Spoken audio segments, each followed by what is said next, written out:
Hey, what's up, everyone? Welcome to Outside Perspective with me, Adam Meredith.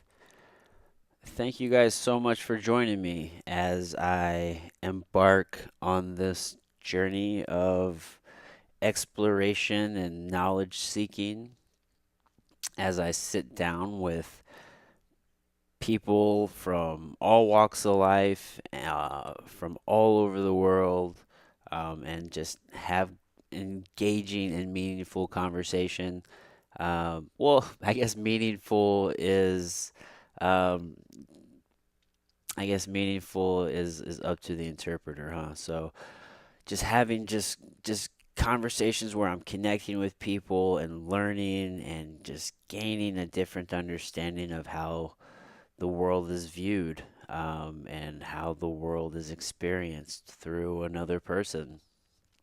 Um, I sometimes think about this interesting concept that everybody in this world is me, just living a different life, having a different perspective, different experiences, different interests, just a different frequency of me. So I really want to dive into that and just learn more about others and just different things in the world.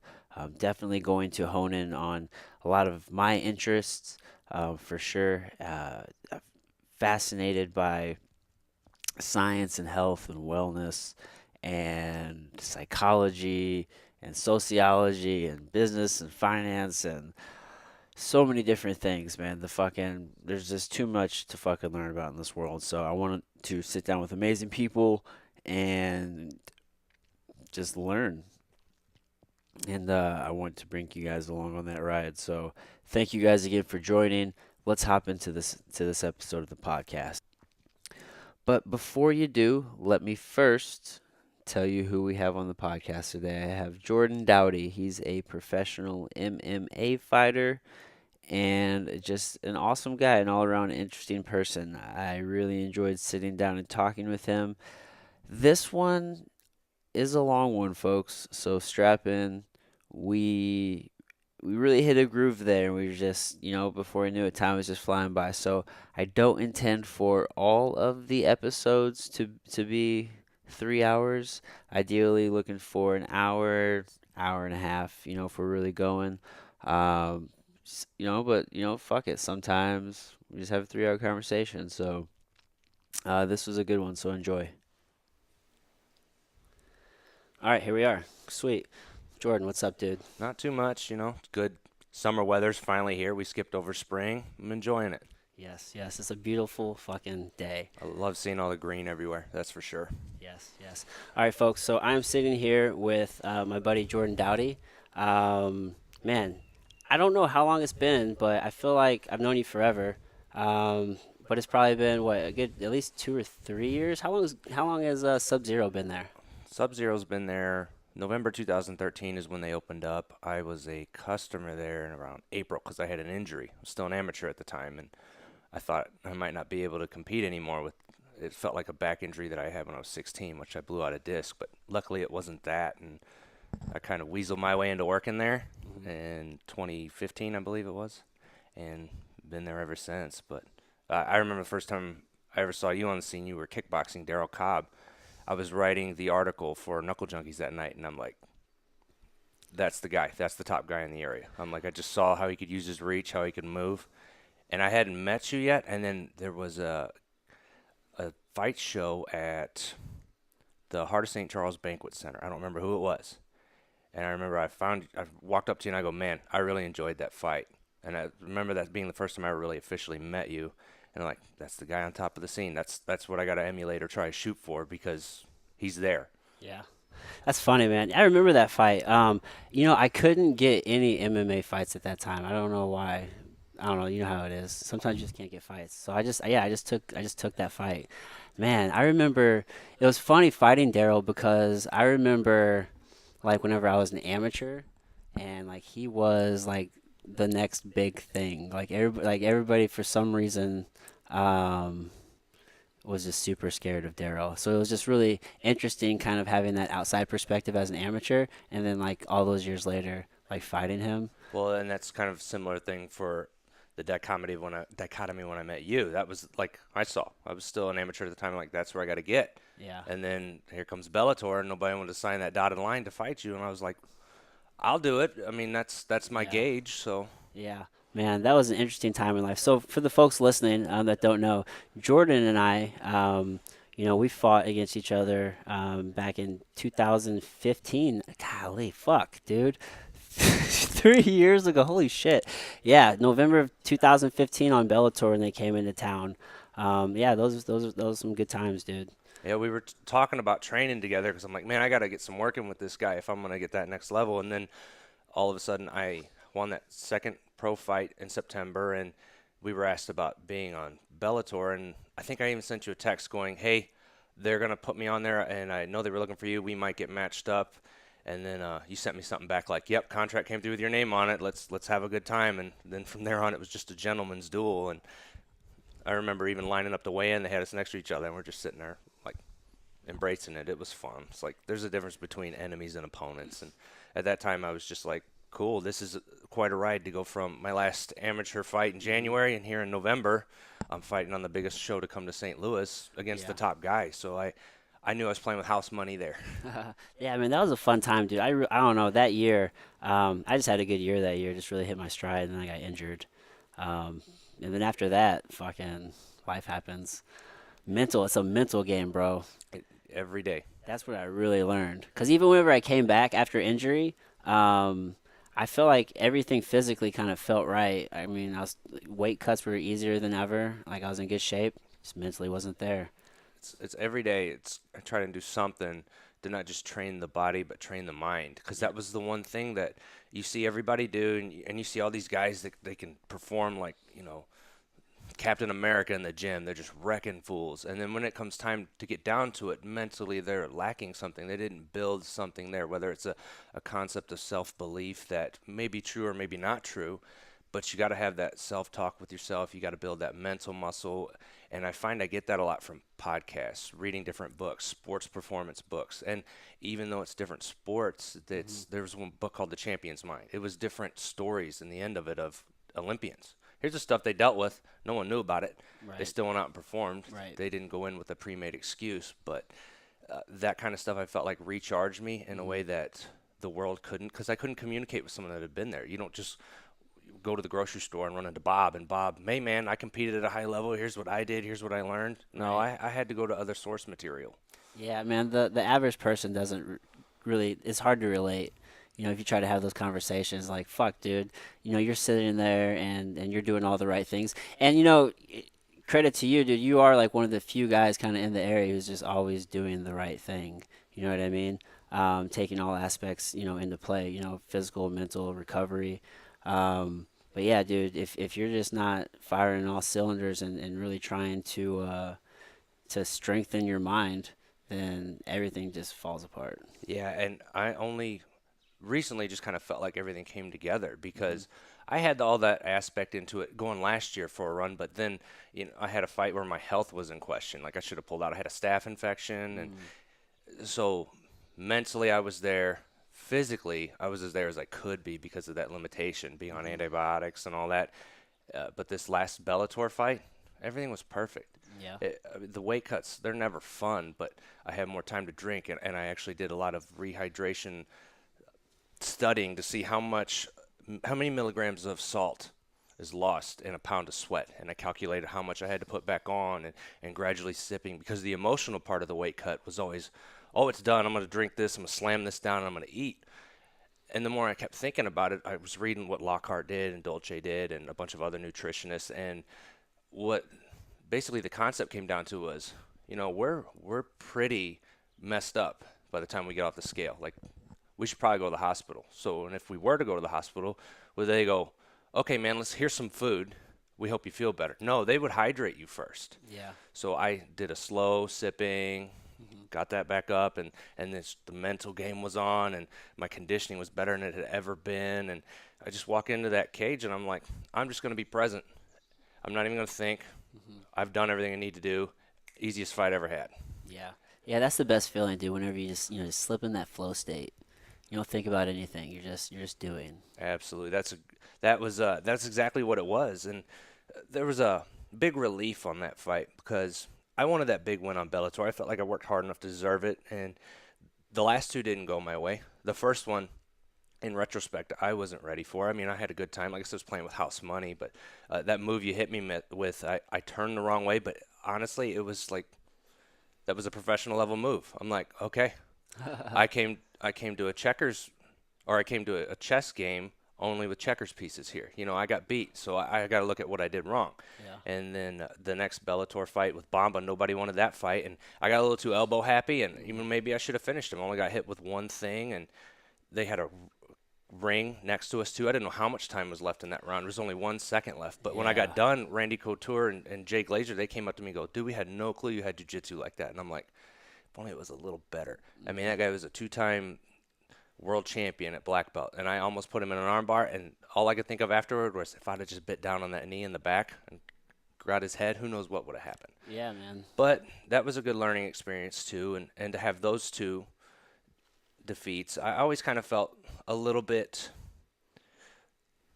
okay with, like, nobody else wanted those fights, but it wasn't okay. Like, nobody else wanted them. I took them because I'm not a puss, but I wanted to test myself. But then this next one, it had to be mine. Like, I didn't care who it was. It had to be mine. Right. And to get that one, it was good to finally get.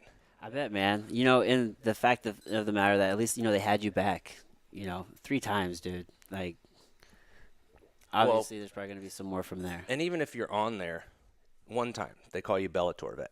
Yeah. They introduce it to you, they add it to your resume, and it's nice, and it may be legitimate to people that are not in the know. But to me, I was always kind of like, Now 3 times in with a good win like that, I feel like finally there's a little bit of merit to it. Like, we all know I wasn't, like, signed to them, but I've been there. Yeah. And I had that moment, and I was able to share it. So it's not completely true, but in a way, okay, I can claim a little piece of that. Right. Yeah, because to just the average person, dude, you start talking to them. Oh, what do you know? Oh, you fight, and then you know you just say if they do know who Bellator is, you know, for some reason everybody thinks there's only the UFC, and they think MMA is UFC. That's the most annoying thing, right? It's like, oh, do you UFC? Nope, don't do that. I don't no. NASCAR either. I don't MLB. I never did NBA either. You know. Yeah, I don't do any of that shit. But yeah, dude, they hear that, and sometimes they're like, oh man, but yeah, if you fought, and you're just like, well, yeah, you know, I did fight on there. I do that because I mean, I only had the one fight, and I'm just like, no, I'm not really a Bellator vet. Yeah. So and one of the reasons I did take that Bamba fight is what was on the line was a 3-fight deal with him. Oh, so nice. Then I felt like I go in there, I perform well, I can at least claim that piece, and because it's all about kind of getting what I was worth in there, and I'm not always just in it for the result. I'm in it for the journey, but the result would be nice, especially as the days go by, you get a little older, and you just know that competing window at some point closes. Like, that's a lot of things these younger guys don't go. Like, they'll just not show up to practice, or they'll be goofing off. And I'm like, what are you doing? I'm like, you have a gift here. I got into this late. I started training when I was 24, 25 from nothing. I was athletic, but I didn't have any base in anything other than just being an athlete. And I see them wasting their time, and I'm like, oh, if I could just steal that from you, like Space Jam, hands on the basketball. I'm just going to steal your time and let me have it. Yeah. Yeah, man. Yeah, what there's a fucking saying. What is it?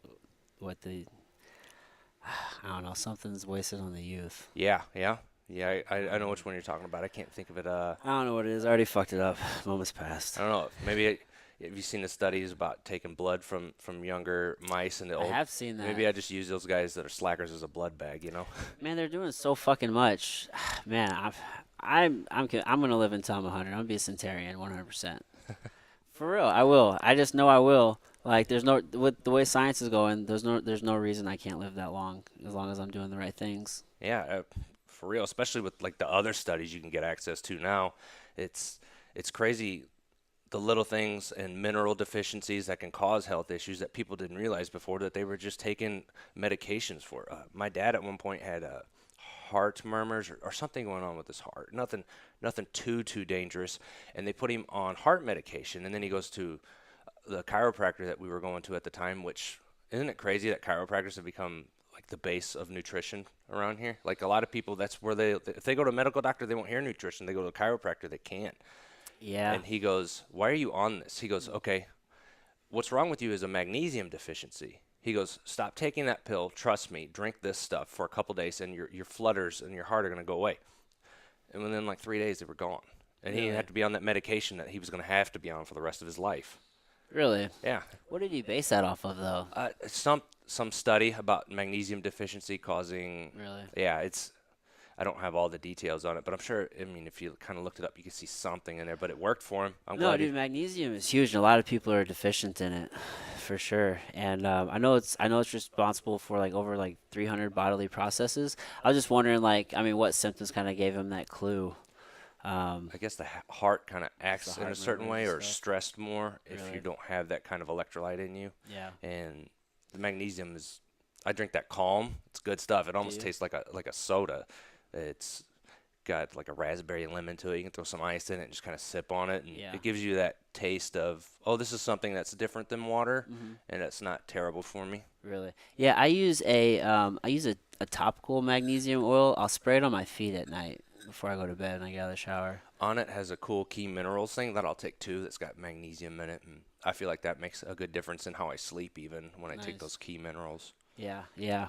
I would definitely recommend for kind of anybody wanting to get their levels is definitely get their blood work done for sure. You know what I mean? That's why I was wondering, like, kind of what gave him like the idea without like having like blood work done and like actually seeing that. It might have just been, Like, it worked out regardless. yeah, it might have just been, hey, this is something I've seen. Try it. If not, get Super back common. on your. You know Yeah. what I mean? I mean, there's definitely signs for sure. So he's like, oh fuck, I've seen this before, and magnesium was the issue, so it worked out. I was just glad that my dad had listened and trusted him enough because they're from the generation of where medicine really started to take off. Yeah. But the downside to that to them was they're kind of limited in their perspective. Like a pill will fix everything. It's Yeah. like, don't take Prilosec. How about you just eat a little better? And Yeah. if your acid reflux start acting up, baking soda and water. Or were you guys even told that? I found that solution on my own. I was on Prilosec when I was a kid. I didn't know any better. And it just turns out I wasn't eating that great for my body. And my esophagus was almost eroded to the point where they thought it was cancer. I was up. Shit. Yeah, I had a lot of health issues. And I actually went up to the Mayo Clinic for a couple stays. And everything was fine. It was kind of a misdiagnosis. It was just like an internal bleed I had to get fixed because I was losing blood. And I didn't know where it was coming from. Yeah. So on top of losing the blood and taking iron and all this stuff, when I was taking the Prilosec, it did not let me absorb iron Yeah. or any really good nutrients because it shuts off part of your absorption processes. Fuck. And so that stuff's like poison. So I had like a dual-edged sword there. And whenever I was still trying to train, I was drinking 5-hour energy little things to try and get to the gym after work. I was trying not to go to sleep driving. And one time I was just doing like simple mitt work and I had to sit down and the room was spinning. I go, man, I can't be this tough anymore. I gotta go see what's going on. Had blood work done. 2 days later, I get a call and they're like, you need to come into the emergency room now. And I go, well, I kind of got to go to work, so how big of a deal is this? They're like, you're at risk of stroke and heart attack right now.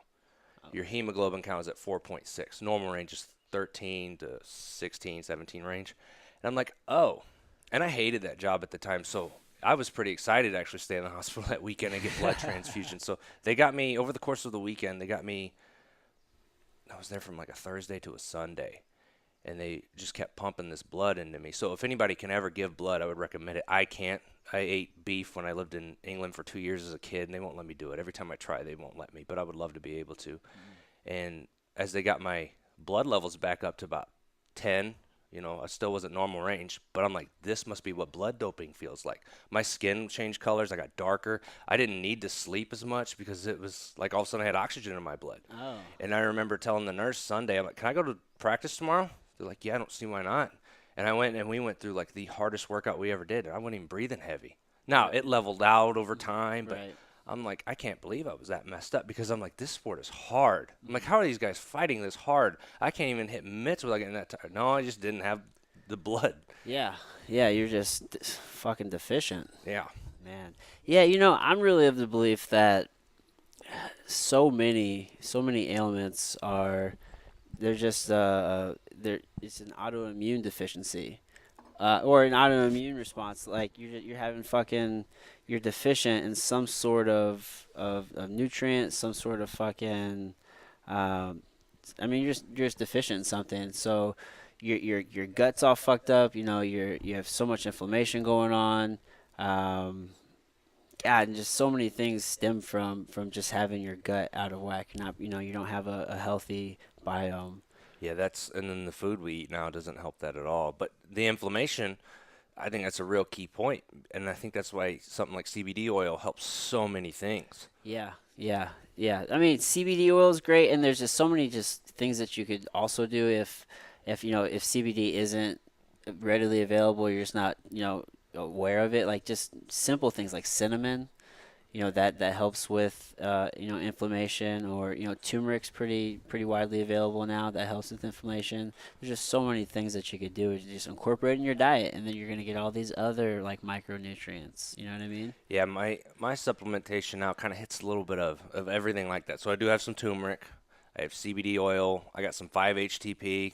I'd like the new mood from on it when I can afford to bulk up on it a little bit, but I'll try the 5-HTP in general just for like a mood enhancer. Just get Yeah. those neurons fighting a little better, and magnesium, and I just try to hit all the basics really. It, Right. Yeah. I really need to get some blood work done. I just got a glucose meter, so I haven't used it. I'm fucking up. I've had it for like a couple weeks.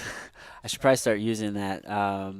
But I wanted to get a baseline. I'm gonna probably like fast for like 24 hours. Get a baseline, see where I'm at, and then every time I eat a carb, white rice, sweet potatoes, red potatoes, something, and then see how that makes my blood glucose react. Just because you got to get a baseline, right? mhm. But I try not to do a whole lot of supplementation, but I definitely need to get some blood work done so I can see if I'm deficient in anything. I try to keep it real basic. I do the turmeric. I'll do the topical magnesium. I just have hemp protein, but the only ingredient is hemp. It's all single ingredient stuff. I use like chlorella or spirulina, the mushrooms that we put in the coffee. Like those are pretty awesome. I try to keep it real basic. The one thing last time I had blood work done, everything was in line but vitamin D, and that's Vitamin just D. kind of due to how our society is. We're not really outside much, so Yeah, yeah. I've been really trying to change that. I take some droppers with it. Hmm. It's got K2 in it, and just to keep it at level because especially if you're wearing your body down as much as you can from the training, I like to not supplement over. I like to just make sure I'm keeping my levels fine. Yeah, you take like a D3. Yep. Yeah, nice. Yeah, that's just such a huge one. I couldn't imagine living in a place that, gets, extended periods of time with only sun or only dark. You know what I mean? It's gonna fuck up your circadian rhythm. You're gonna be deficient in something. Or working a shift that way. I noticed a big difference. Like if you were working night shifts, that's what I mean. But I noticed Yeah, a big difference even in the winter whenever it's just like gray, overcast sky. Like sometimes I'm just bummed out. yeah, I'm just bummed out. And then if even if it's cold and the sun's out, I feel a little bit better. I want that sun to hit me, and I don't care what anybody says. I like it. Like as soon as it hits me, that warmth of that sun, it's just something. It does something chemically in my body where I'm happier. man, dude, we're designed for it. I mean, we get so much from the sun. I mean, yeah, there's the vitamin D, right? But you're also getting UVA and UVB, and I'm sure there's a whole host of other things that you're getting that just the body needs. Like we need these things. Like UVs have been kind of demonized. I remember, growing up, you got to get your sunscreen, and even now, like my kids' daycare, they're like, make sure you send your sunscreen. And sunscreen's great and all, but you're putting on a lot of chemicals that are probably doing more harm than the actual sun. And a lot of times, what they're doing is with those, they're only blocking UVA. So you're getting UVB, and maybe I'm just fucking. I might be switching those two, which one is blocking. But you need one. You need them both together. Like if you're only getting one, that's when you're getting the harmful effects. So yeah, man. There's just. I'm just glad that we're learning a lot, so that way we can do better. Yeah, it's just a certain balance to it all. I imagine something like sunscreen is something you wouldn't even think about until you have kids. Yeah. Yeah, did you even, Well, 'cause I can just think about growing up always putting sunscreen on and whatnot. And like me now, I don't even really use sunscreen. I use coconut oil all the time. That actually is kind of a low grade, very low, but that has like a low like SPF, like it'll help with the sun some. But I mean, obviously, like I mean, I have melanin, so there's some protection there. I get color. People joke at me, "Oh, you must not like the sun." I'm like, "Nah, actually, I do get some color. I just Yeah. SPF 15, give me that base layer, and I'm good." Yeah, you just got to just be a little bit more strategic with your sun exposure. You know, not too much too fast. I mean, I get white, but I also get some color. It's like part of it's a product of working inside, ladies and gentlemen. So they can Yeah. leave me alone. Man, I try to go on these 10-minute walks throughout the day whenever I can just to get some sun and help, circulate the blood and whatnot. Yeah, when I worked in that office, that was the highlight of my day was being able to walk outside. I mean, that felt like a prison. And actually, like there were some dark days there. I really battled a lot of mental demons sitting in that office, watching everybody that wasn't even like me there. And sometimes it got so bad that the happiest part of my day was when a little bit of sunlight would hit my desk from the door. Because Yeah. everybody fought over the window seats. But Yeah, when they got everybody them, they wants. threw the shades down. And I'm like, give that to me then if you don't want that. I'll sit there and soak all that up. But Yeah. uh, I, and they act like vampires. They didn't want nothing to do with it. They weren't going to take the stairs. They weren't going to go outside. They were just going to hold up in there. And Yeah. oh man, it just wasn't for me. It just wasn't for me at all. Yeah, fuck, man. It's really sad, but yeah, the office, like working in an office, which I mean, you and I have both done, and I'm currently doing, right? Kind of because you got to do what you can, what you got to, right? While you're kind of building the life that you want. So like, I'm in this office right now, and I'm having these conversations with people. It's a lot better experience now because I have a better understanding of who I am and like kind of what I'm working towards.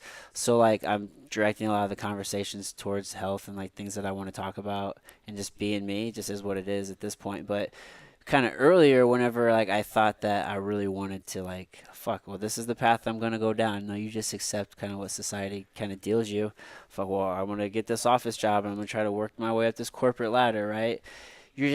But you're with all these people, and they don't have like drive, and they don't know a lot of like how to eat healthier. They don't know a lot of these things, and you start to get the feeling like they just don't care. Like if you do try to talk to them about it, and it just becomes almost like a toxic environment. Everybody's sitting all day.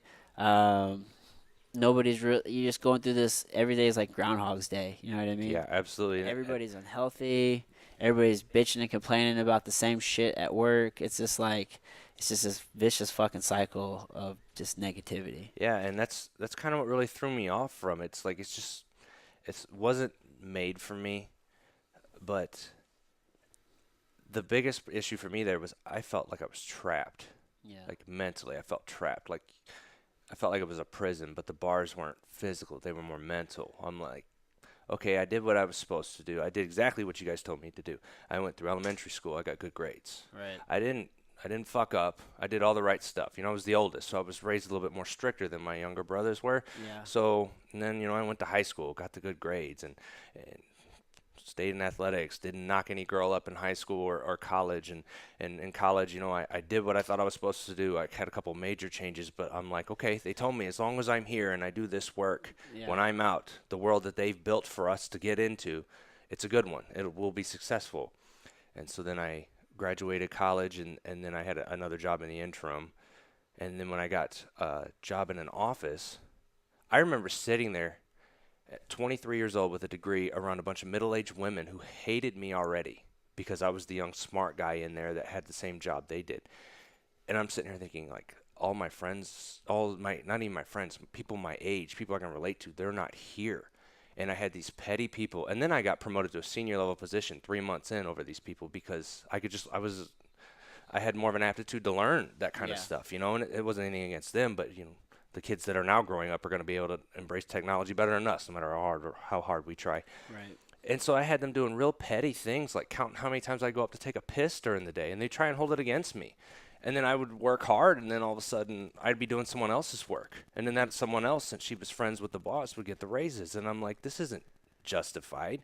This isn't what you guys told me it was going to be. And then I did exactly what they told me to do. Hey, man, you graduated. You got to start building some credit. And I had a car that blew up on me. The transmission did. And so I'm like, I got to buy a car. And then all of a sudden I'm sitting here and I'm like, I have all these payments. I'm fucking stuck here. And I hate this shit. Yeah. Every day. And then everyone else that was older than me, oh, well, that's just kind of how it is. And I'm like, maybe for you, but that's I always felt like I was built for bigger things than this. I did what you guys told me to do.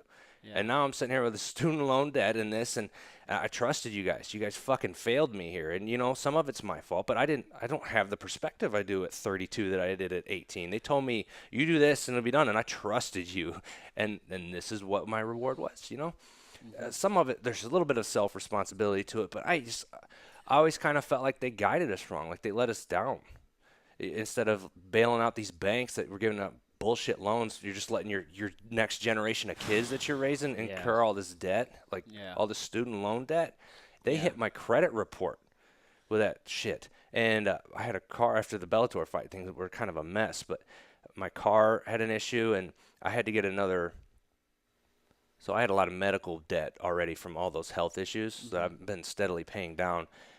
But then whenever the student loans that I didn't know hit my credit report, and I needed a new car, I couldn't get one. And I was like, I'm on the phone with them, like, why are you guys doing this? Like, I will pay this off. Let's put it in forbearance. You guys need to take this off so I can get a car to go to work so I can pay you guys. Like, this is like the recycling bin logo, This is cyclical. I got to have one thing to do this to get you guys your shit back. I'm like, whose side are you on here? And so I found a way to get it done, and I got it all. But I'm just sitting there like, man, this is kind of set up to keep you down.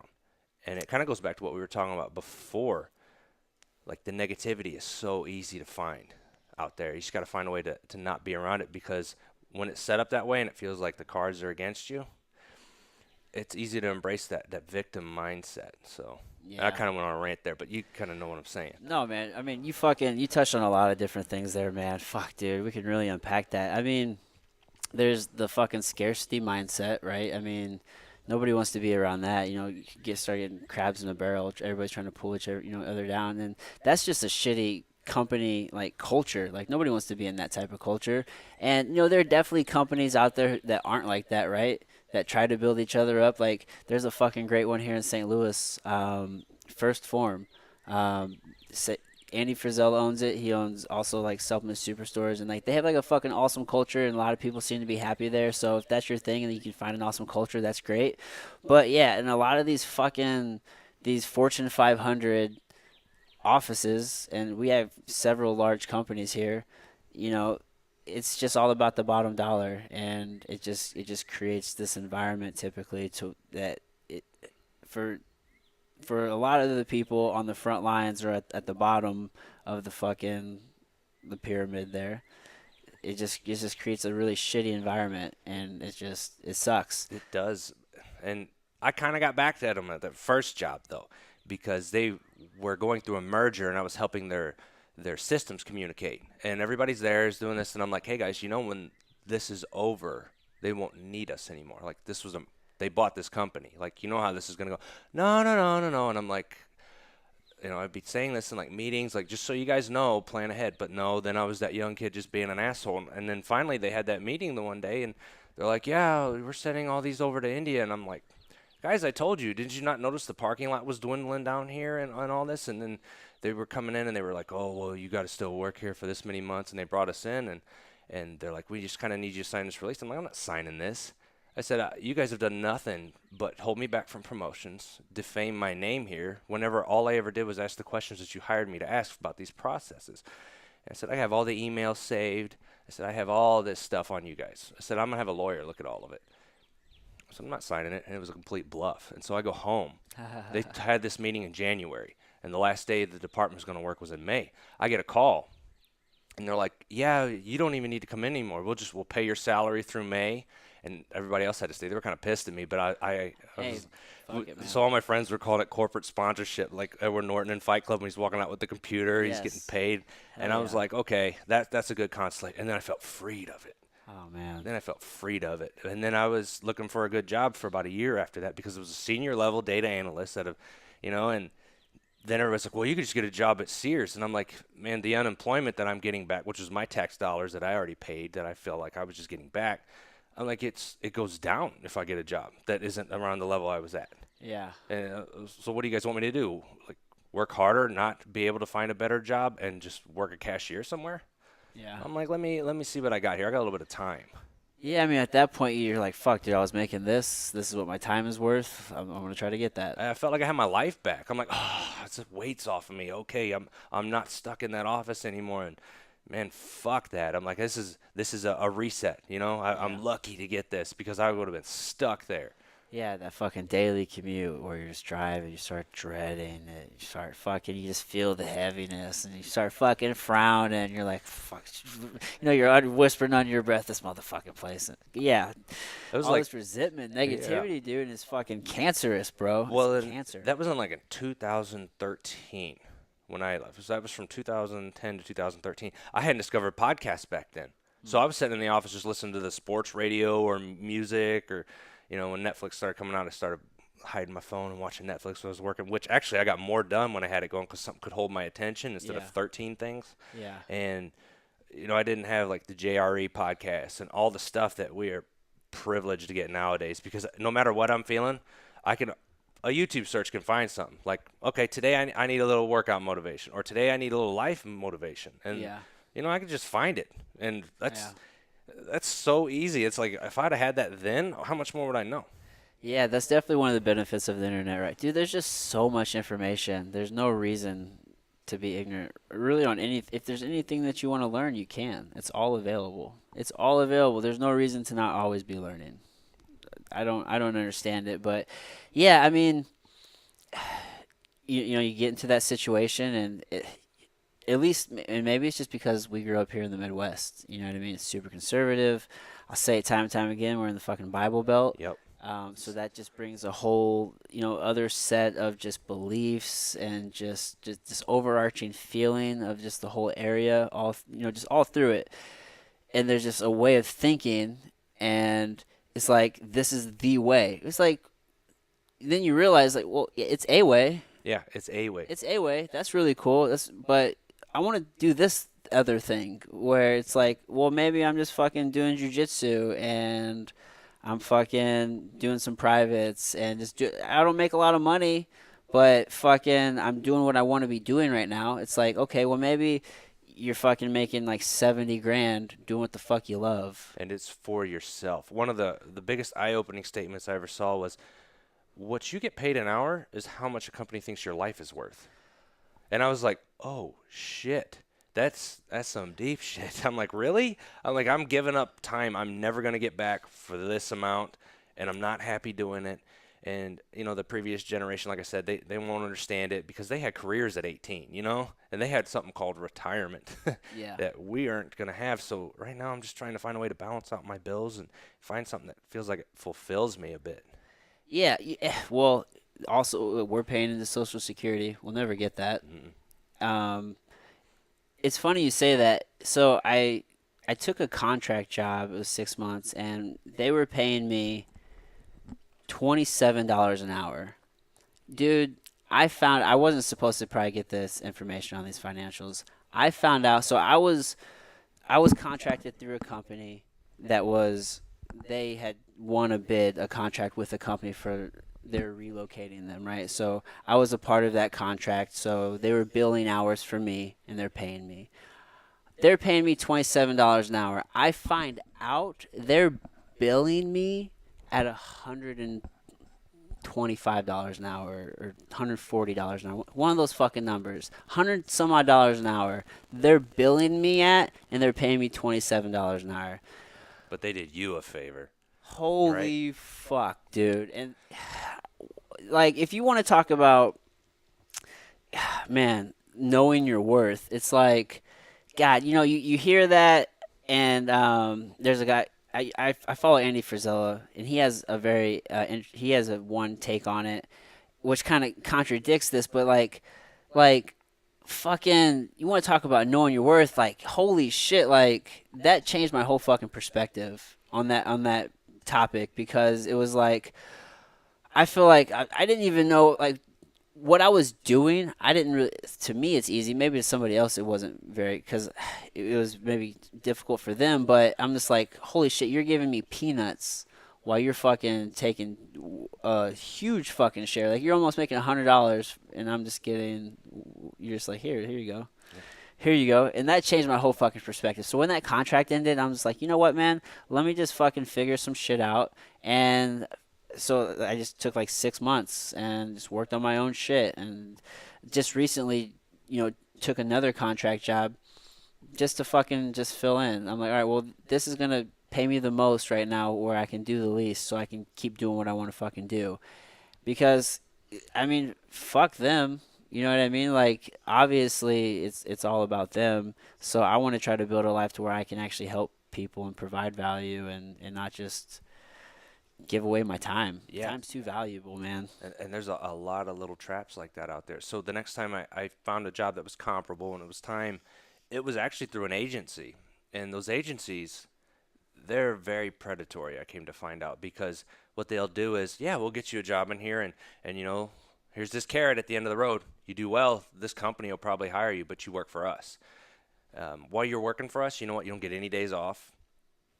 You don't get any sick days. You just show up. Here's your hourly rate, and so whenever I started working at Magellan, and they were in behavioral health, and all my experience was in physical health, but they were trying to merge the two and add on physical health. So I had some skills they could use. And when I got in there and I was helping them with it, at first I'm like, okay, I'm kind of excited for it. This company doesn't seem like a bunch of dicks. Maybe I can get in here and make something out of this. And as I kept going on and on, I'm like, this company's making money off of me.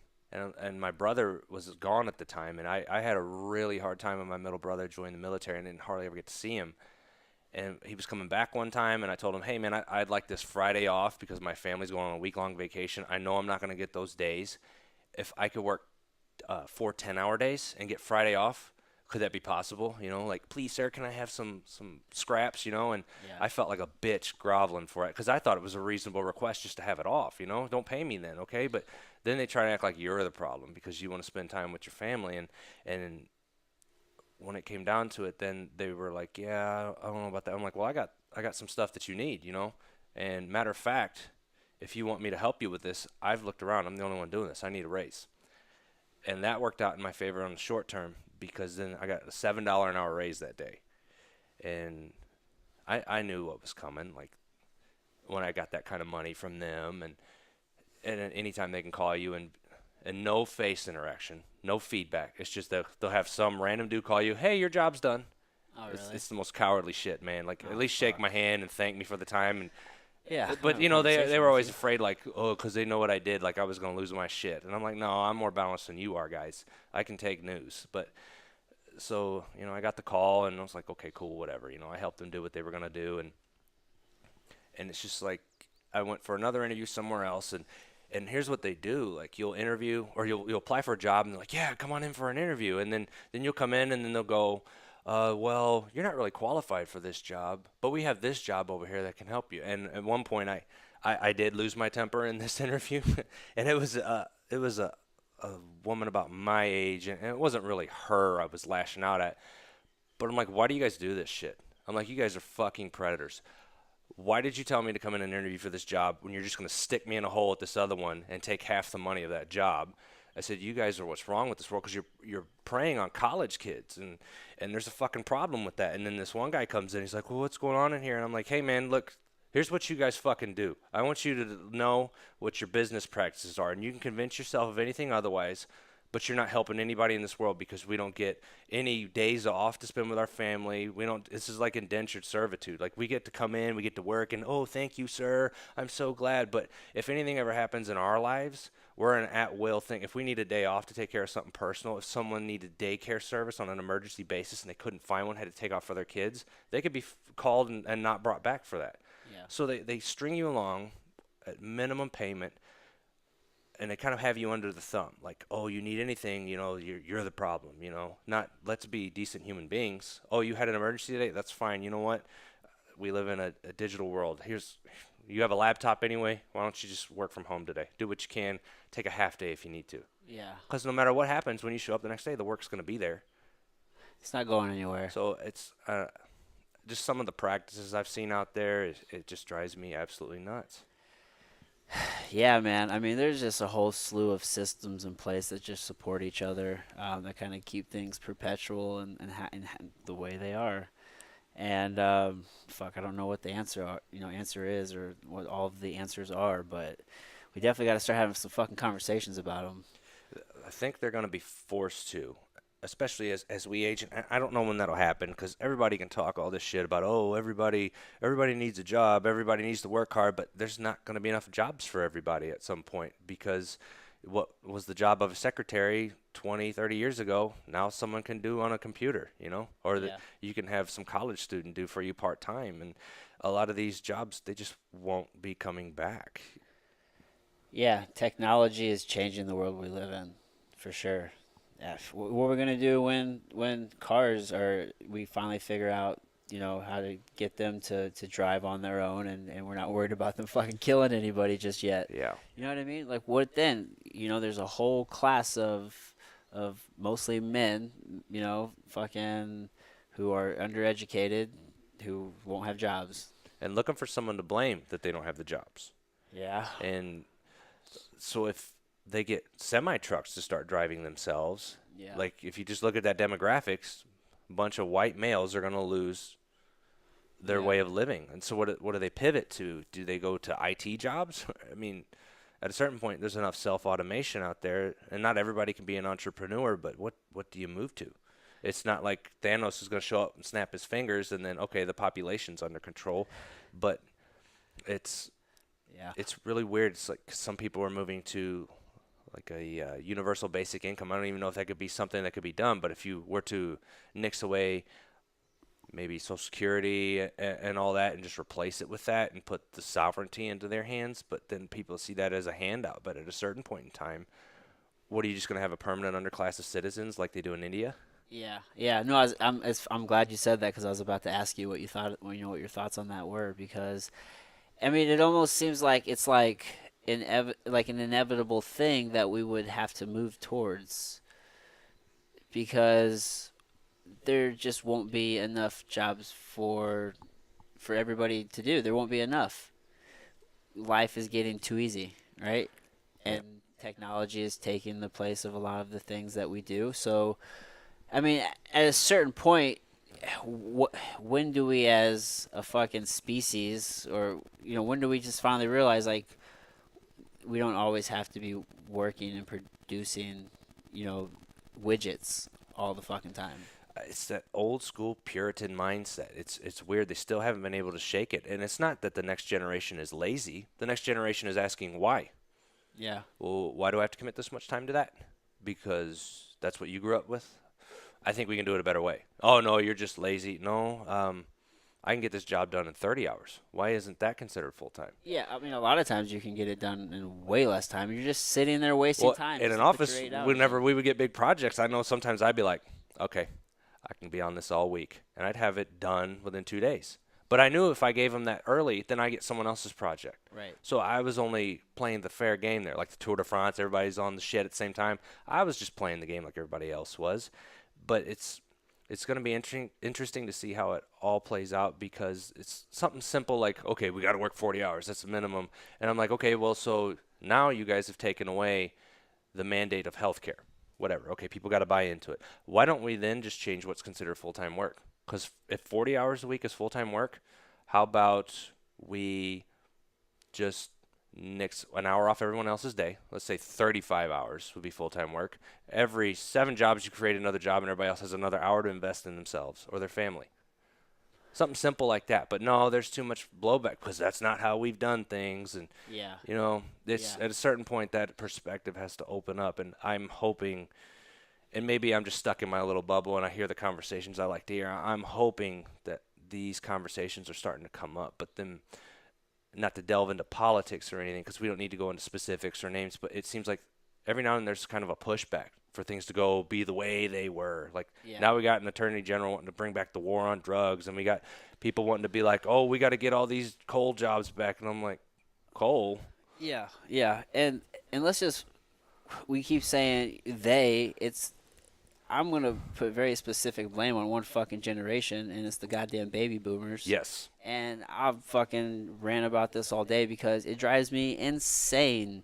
Um, I read a book, and it was maybe it was just confirmation bias for me, but it was called Baby Boomers, A Generation of Sociopaths, and it just example after example after example of just different things that they've done, and really what it all boils down to is everything that was enacted by them, all these laws, all of these just all these different things, they were all put into place only pretty much to serve them during the time that they're here. And it's there's no coincidence that Social Security is running out as they are running out. You know what I mean? Like there are just countless things that was done in only their best interest. Well, and I kind of feel like whenever it came time to be able to change and adapt for the next generation, because they were all beneficiaries of FDR's policies, Social Security and all that, and post-war and coming home and there's jobs and women entering the workforce. That was probably the biggest boom we had in our country. And then when it came time for other stuff to change, and whether anybody liked Obama or not, there was a lot of stuff that they were trying to change, whether right or wrong. It seemed like they were trying to set up some policies that could at least start a lot of these conversations. And all of a sudden, nope, we're not doing this. We're not giving up this power. We're not. It was like, you guys don't want to help kids that need, health care, or people with pre-existing conditions. Technically, when I was going through all my medical stuff, I had a pre-existing condition. It was misdiagnosed, but the medication for it at the time cost $8,000 every 2 months. Right. So what? Fuck me. I'm supposed to die? Like, I'm not supposed to live like you did because I just drew the wrong card. Now, there's an element of Darwinism in there if you want to be black and white about it. Okay, like if you have that opinion, I can kind of respect that. But don't then tell me you care about people and you're going to live by the golden rule. And Right. you got to pick a side, man. You got to pick a team. It can't just be conditional. Yeah, because what it all boils down to is just how does it benefit them? Absolutely. Yeah, it's fucking crazy. It's crazy to think about. You would say something? Oh. Yeah, I lost my train You of lost your thought. train of I thought? lost my train of thought, dude. No problem. Deep down the rabbit hole. So, but it does. We were talking about baby boomers. It Yeah. feels like, now that you've said it, they really did well for themselves. They did not set themselves up for us. Like, I'm not very old. I'm 32. I mean, there's still a lot to learn, a lot of perspective. I don't have any children. I would think the best thing you could do when you are getting ready to depart, or you're the ones that are driving how the world is, I would think you would have to not just think about yourself, but what kind of world are you leaving behind? What kind of ladder are you leaving for those behind you? And is it going to be better?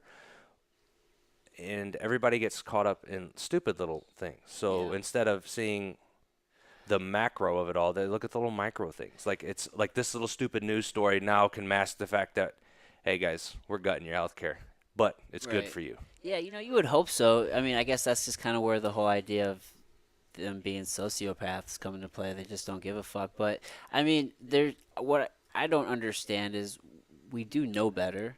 We know that there's better ways to do things. I just don't understand why it's so complicated to do better. You know what I mean?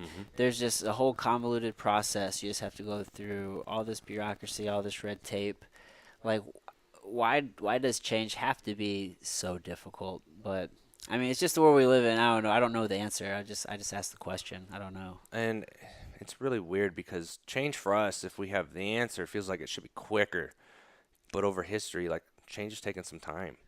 But at the same time, it seems like, okay, the data's there, guys. Let's go. And so I'm curious, not that I'm wishing all of them die off, but I'm curious as they depart from us and we are the ones that age and run this, how much change there can actually come. But it all depends on who thinks about those things. Yeah. I would like to see something. I mean, obviously, one thing that affects all of us is school has far out, exceeded. This cost of school has far exceeded what inflation. And when the boomers went to school, it was super cheap. You could work during the summer and cover tuition, And then on top of that, it was eligible for bankruptcy, which is no longer eligible for bankruptcy because it was so taken advantage of. You know what I mean? So I mean, we're just kind of stuck in a place to where when we get out of school, like you said, we're piled on with debt. Or a lot of folks are, myself included, right? We're just piled on debt, so you're forced to just kind of it's almost like an indentured servitude. Yeah, it's crazy. My master's is in education, and not to pat myself on my back, but I noticed a lot more details than most people do. And this is little things. Like I remember watching a documentary in one of the master's classes, and they were like, "Oh, let's talk about Finland. Why do you think Finland's school districts?" And everybody's like, "Well, they do it this way, they do it that way, they do it this way." And I'm like, Yeah. "You guys are missing the main point. They're a homogenous society. They're all white people, relatively the same. It's easy. And you know what? Their school system is not tied to their community's funding. So how is any low income level school in a low income area, if it's all based on tax dollars, how are they ever going to turn it around? Right. And I the system of it kind of turned me off to it. It's all tied to school testing and little things that now that I look back on, I wish I would have been taught. Like, you guys didn't tell me how interest compounds. I should have known that before I took a student loan. Yeah. No one ever sent me a bill that I had to solve an equation for. They directly told me exactly what they wanted me to have. I didn't have those kinds of life skills. Nutrition, I learned all that on my own. And, there was a lot of falsehoods along the way, like, this is good for you, this isn't good for you, this is bad for you. And over time I found my own truth. But they did not equip me with the ability to think like I had to learn in college. Yeah. And I had one instructor in my undergrad, thankfully, that one time he's like, you guys aren't here to just recall data. He's like, you're here to make an opinion and defend it. And not only defend it, he goes, but I need you to be informed on the other side so you can make a counterpoint. And once you make the counterpoint, then you draw a conclusion. He goes, I don't need you regurgitating things you've read. He goes, that's all you've done all your life. And I'm like, oh, wow. Okay, I get what you're saying. And I'm like, that was life changing. When my youngest brother went to college, I actually told him that. I go, Jake, don't worry about what you know, what you don't know, because no matter what your interest is in, you can fix that.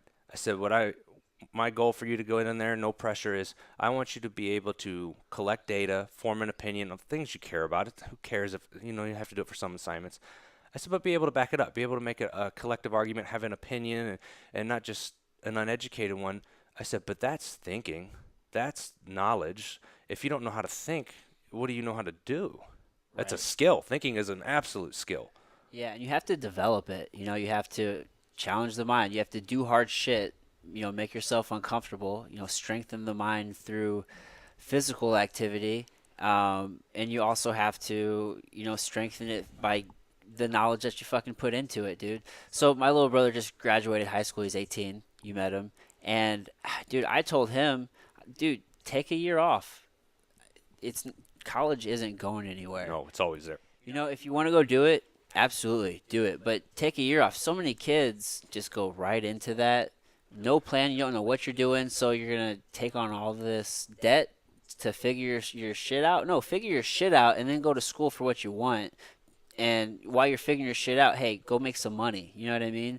Don't put yourself in debt and drink away all your fucking brain cells. You know what I mean? Yeah, and that's just what they told us. College is next. College is next. I remember I got into an argument with the counselor in high school because they had these different levels. They had a university prep, a technical prep, and all this stuff. And in Spanish, you had to take Spanish, they said. They told me this. This is 2001 through 2004. I went through high school, or 2000, 2004. And they're like, you can't get into college if you don't take Spanish. And I'm like, okay. And at first I believed him, and I got in and I'm like, man, I just fucking hate this. I'm like, nothing against, Spanish language. It's just not for me. I don't really care, Yeah. And so I went there and I dropped it, and they're like, well, you won't be able to get in college. And I'm like, all right, we'll see. And it wasn't even a fucking issue. But they just told me, I kind of lucked into being like, out of spite, I'm like, fuck you, watch, I'll do it. Because I was sitting in class, I'm like, I'm not doing anything in this class. This is a waste of time. I need to be taking another class. And I got in there, and I didn't ever need to know it. And now they're going to have everything translate for us. That's what I was telling them back then. I'm like, it's not going to matter in the future. It's like something will be able to translate this for you. And here I am. I prophesize Google Translate at least, Yeah, it's available. I still, I took Spanish, and I failed Spanish too. I just, I was just, young kid. I smoked a lot of pot before school, and I fucking slept through Spanish every day. So I still have this inner urge to learn Spanish. I haven't got Rosetta Stone. One day I'm gonna fucking learn it. But right now, Yeah. right now I'm super ignorant. But yeah, dude, you don't need it. You don't absolutely need it to graduate high school or to get into college.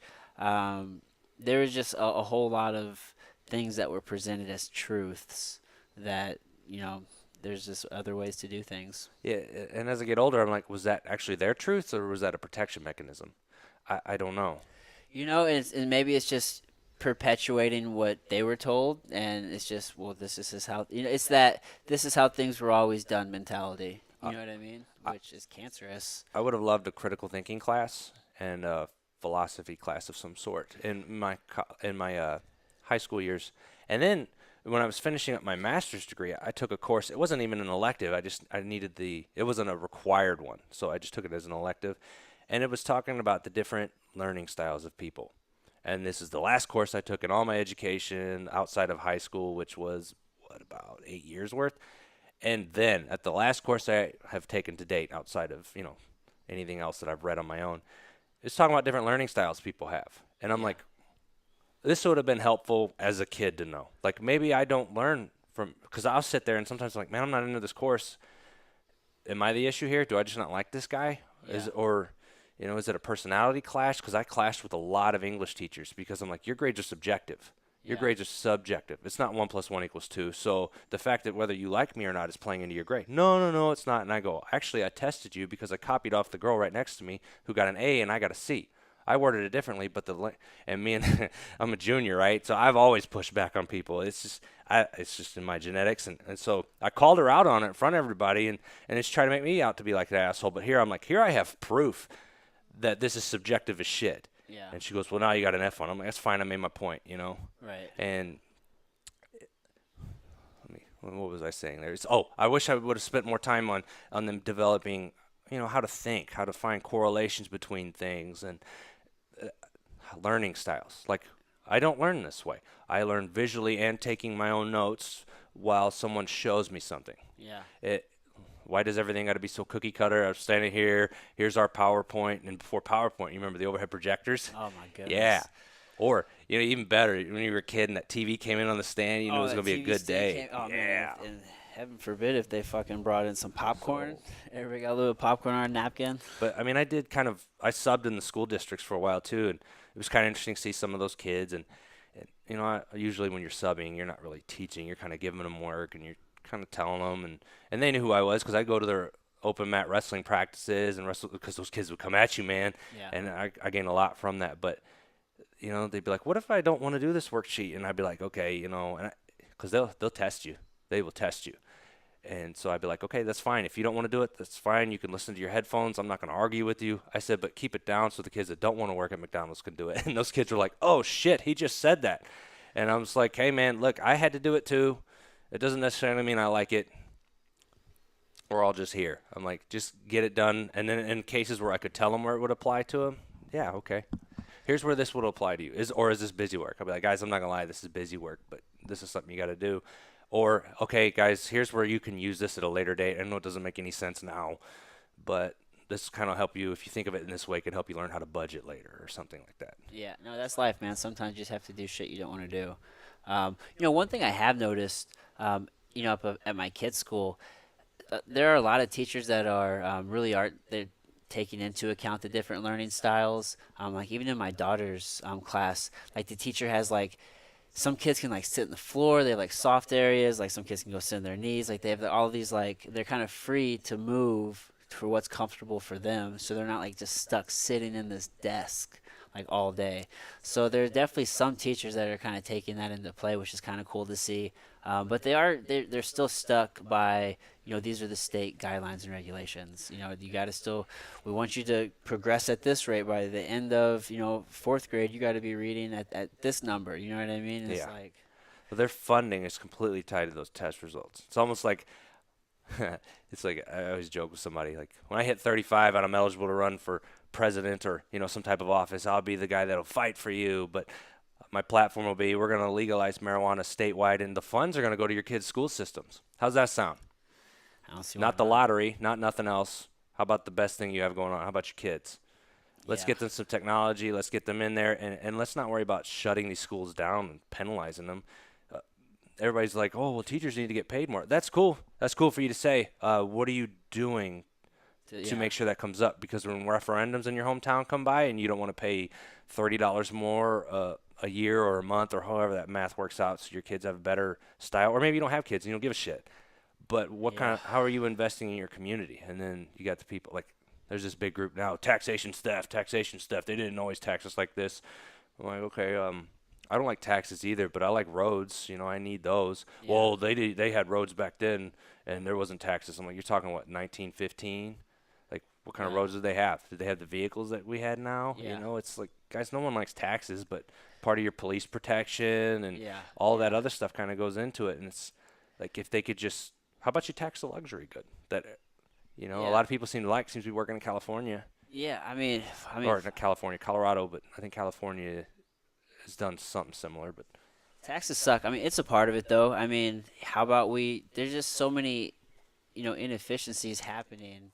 Why, like you said, taxes, they're paying for our police. Why don't we change some of our systems so that way we're not wasting money on paying our police to do shit that we don't need them to do?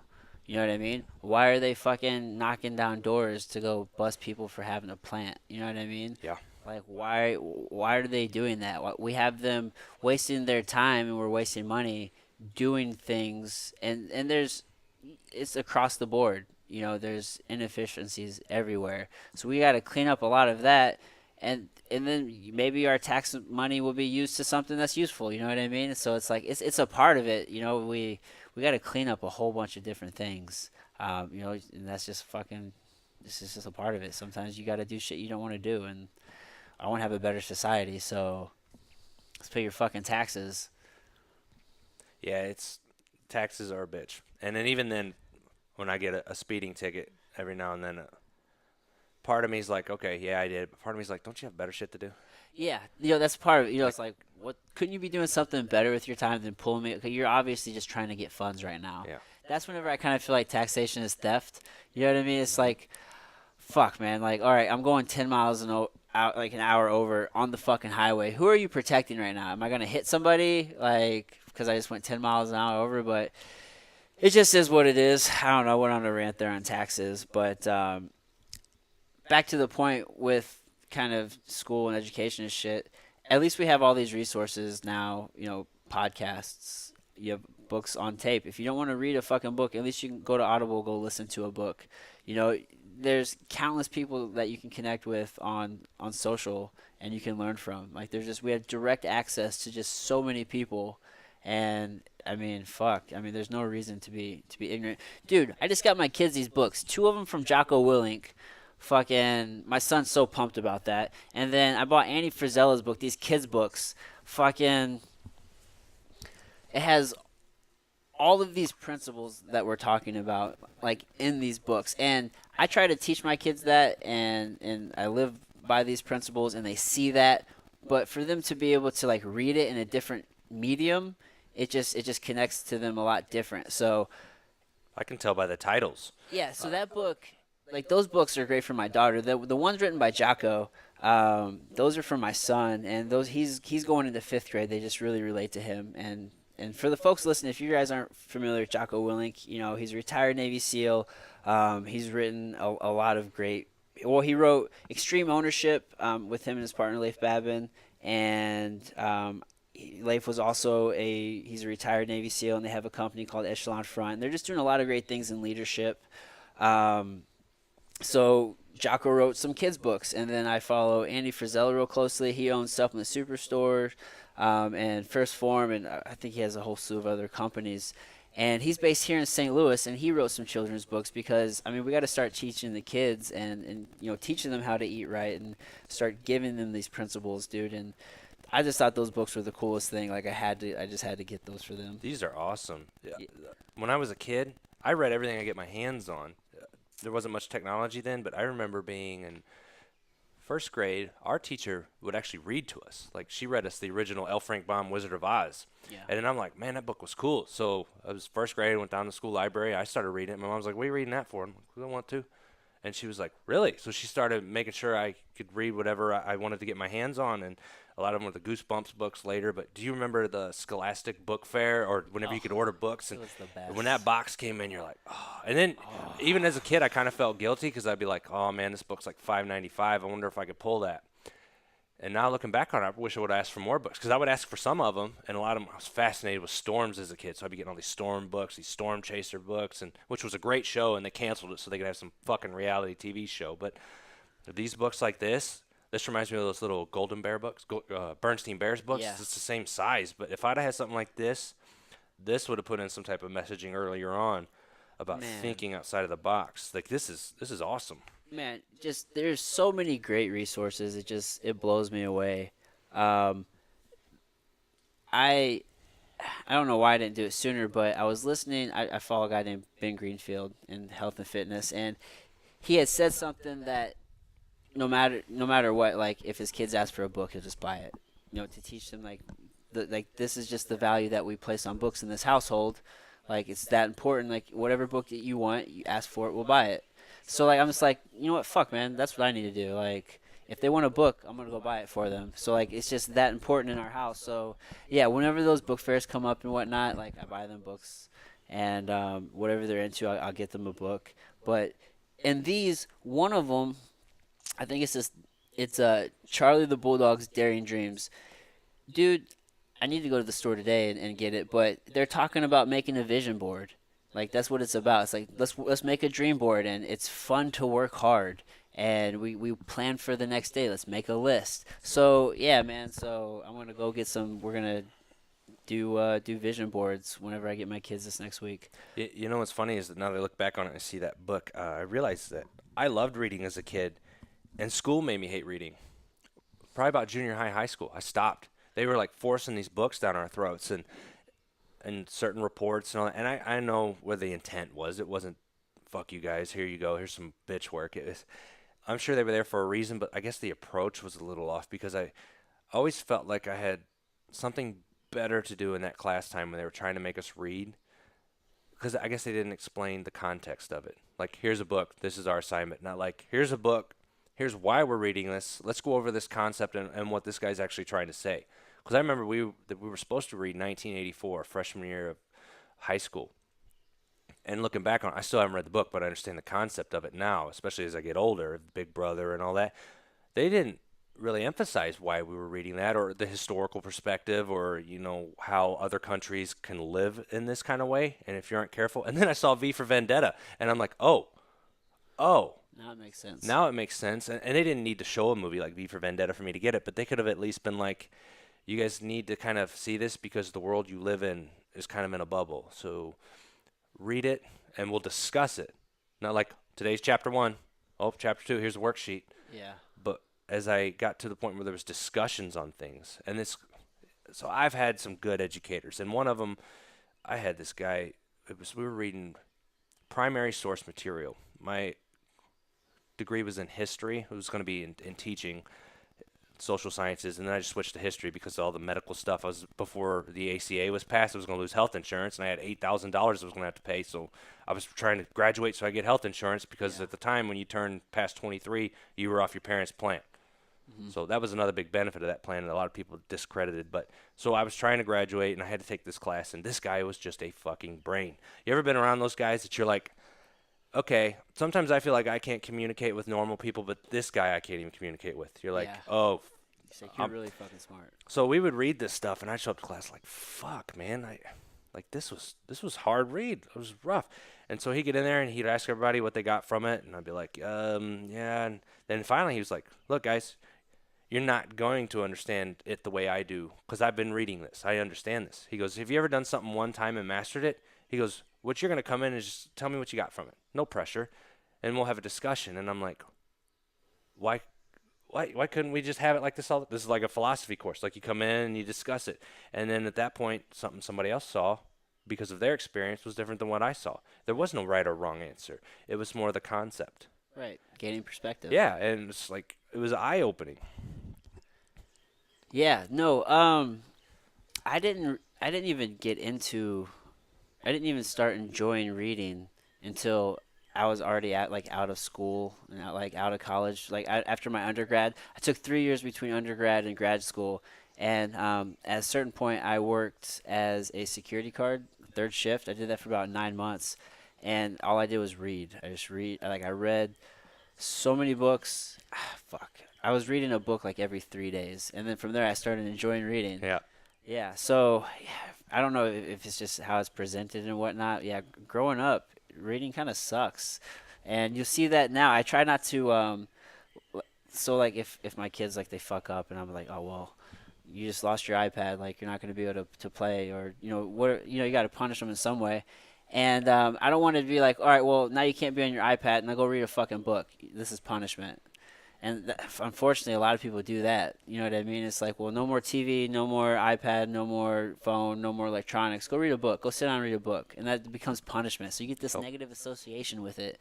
And I'm sure that probably happened to me as a kid at some point. I don't know. Maybe it didn't. Yeah, Who it's. knows? I wish I could pinpoint when I lost that love of reading as a kid. Because I remember one day, it was the day that Scholastic box came in, Oh, and man. Goosebumps was the shit. I could read those quick; they were good. Egg Monsters from Mars came in. I was really looking forward to this book because the Goosebumps show was out and they had the commercial. I bit into the fucking advertisements. I wanted this book. It came in the morning too, and I'm sitting there in fourth grade, and my teacher was Miss Hartzell at the time. Comes out, and I just start reading it, and she's trying to do some work, and in my head I'm like, nah, fuck this. So I read that book the entire day, and I finished it. And I was like, I don't have a clue what we did, but today was a great day. Oh, you But got even that then, it book, was like I man. see little bits of me rebelling, and I'm just like, yeah, fuck your math and your spelling. I got all that shit. Like this isn't. I want to know what the story is. Yeah, yeah. You fucking knew it all, man. Don't we all at that age? Yeah, yeah. It was a good time. I try not to. I can get lost in that of missing the old days, and I think there's a lot of good that can be taken from it. But when it becomes a sense of, fuck, I miss that so bad. What could I do to get that back? Yeah, that And nostalgia's real. yeah, it can draw you down in. It can kind of bum you out because you kind of miss those times, and then you're like, man, I didn't understand what I had then. Like I always was kind of ahead of the game. Like everybody, whenever we were graduating high school, they were all like, oh, I can't wait to get fucking out of here, and I'm like, all right, you guys know what's next though, right? Like real life is out there. Like that protection's gone. No, no, fuck school. Dude, I had a good time here. I, I, I was living good. Yeah, yeah. I could definitely remember a time thinking that, yeah, I was like, man, you're gonna go to work and you're gonna work full time, and it's like, dude, school's really easy. I'm not really in that big of a rush. School's really easy. I'm kind of chilling.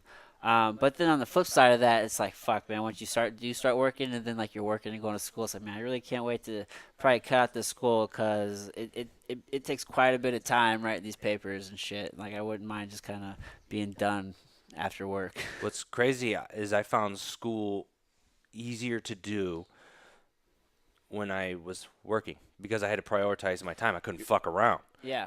Yeah, you want something done, give it to the busiest person, that you fucking know.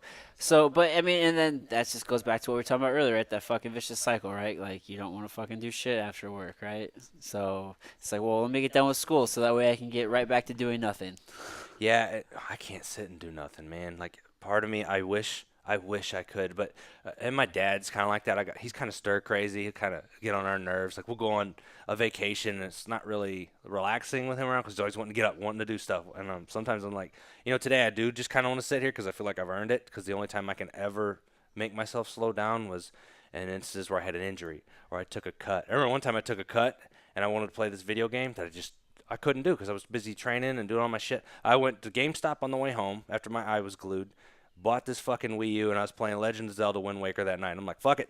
This is the only time I can cash in on this because if I'm sitting around playing video games, the other time I feel like a piece of shit. There's other stuff I should be doing, and Yeah. my posture's going to shit. If just Yeah. little fucking pieces of burden that I have going on. Yeah, dude, there's always something to do, man. It doesn't stop. There's always something to do.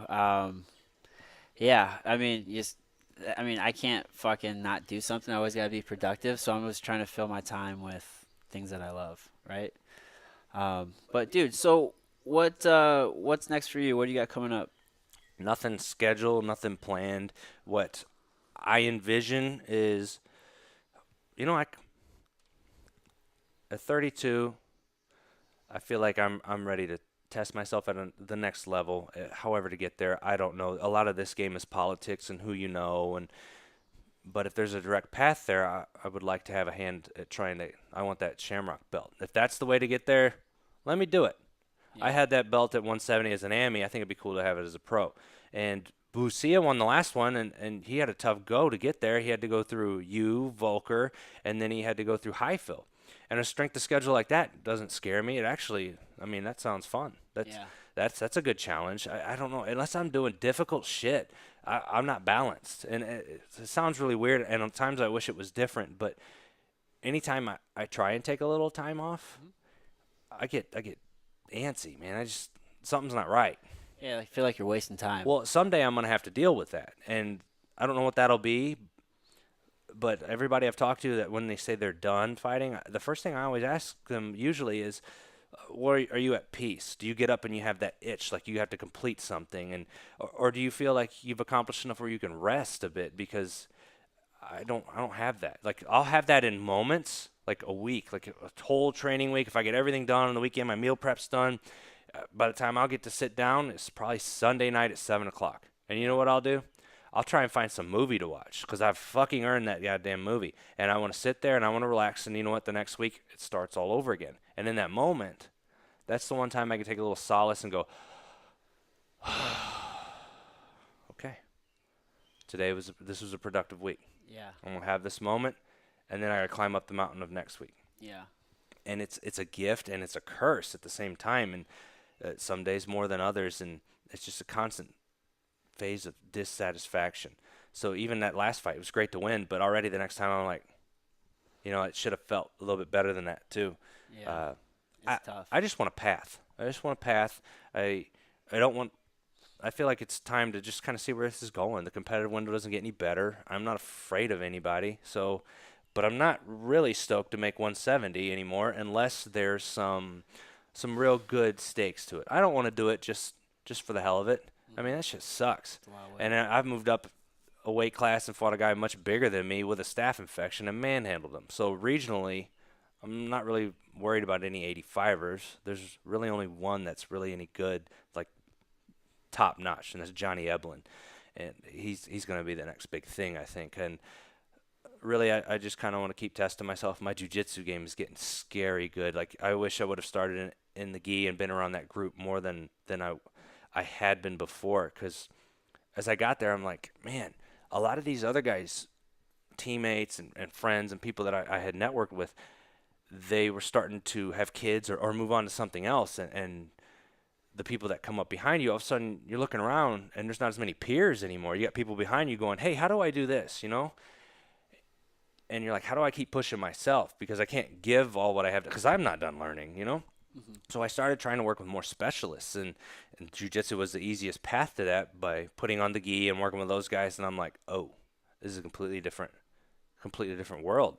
And I don't necessarily like the gi much. Like, I like it, but I also hate it. Like, I hate going with guys that's all that they do is grab on the fucking gi. I'm Yeah. like, you got to have something else, man. Like, get an underhook, come up, try and do a sweep. But if you're just grabbing my collar, I get fucking mean with them. I'm not gonna lie. Like, I'm like, don't do that shit to me, because I'll put my crown right on their chin and I'll bury them right into the mat and I'll bully their face, and they'll try these little fucking cute collar chokes and I'll put my hand over their face. I'll defend the choke. I'll put my hand over their face so they can't breathe, and then they let go of the choke. And I'm like, yeah, okay.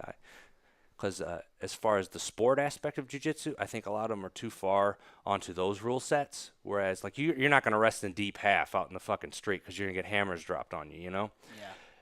So I think a lot of the application's lost there. So I try and find the way to apply it for my art. So the art form of martial arts is what you make of it. So I try and find a way to just balance everything. It makes you tighter. I find myself using my feet more like hands. Yeah. I really enjoy a lot of people I have through there, and you're just not going to get the same level of work from the MMA guys that you get from the jiu-jitsu guys. Yeah. It's been kind of crazy to see everything evolve, and then you put on the gi a couple times, and then you go to your MMA rounds, and you're like, oh shit, where did that come from?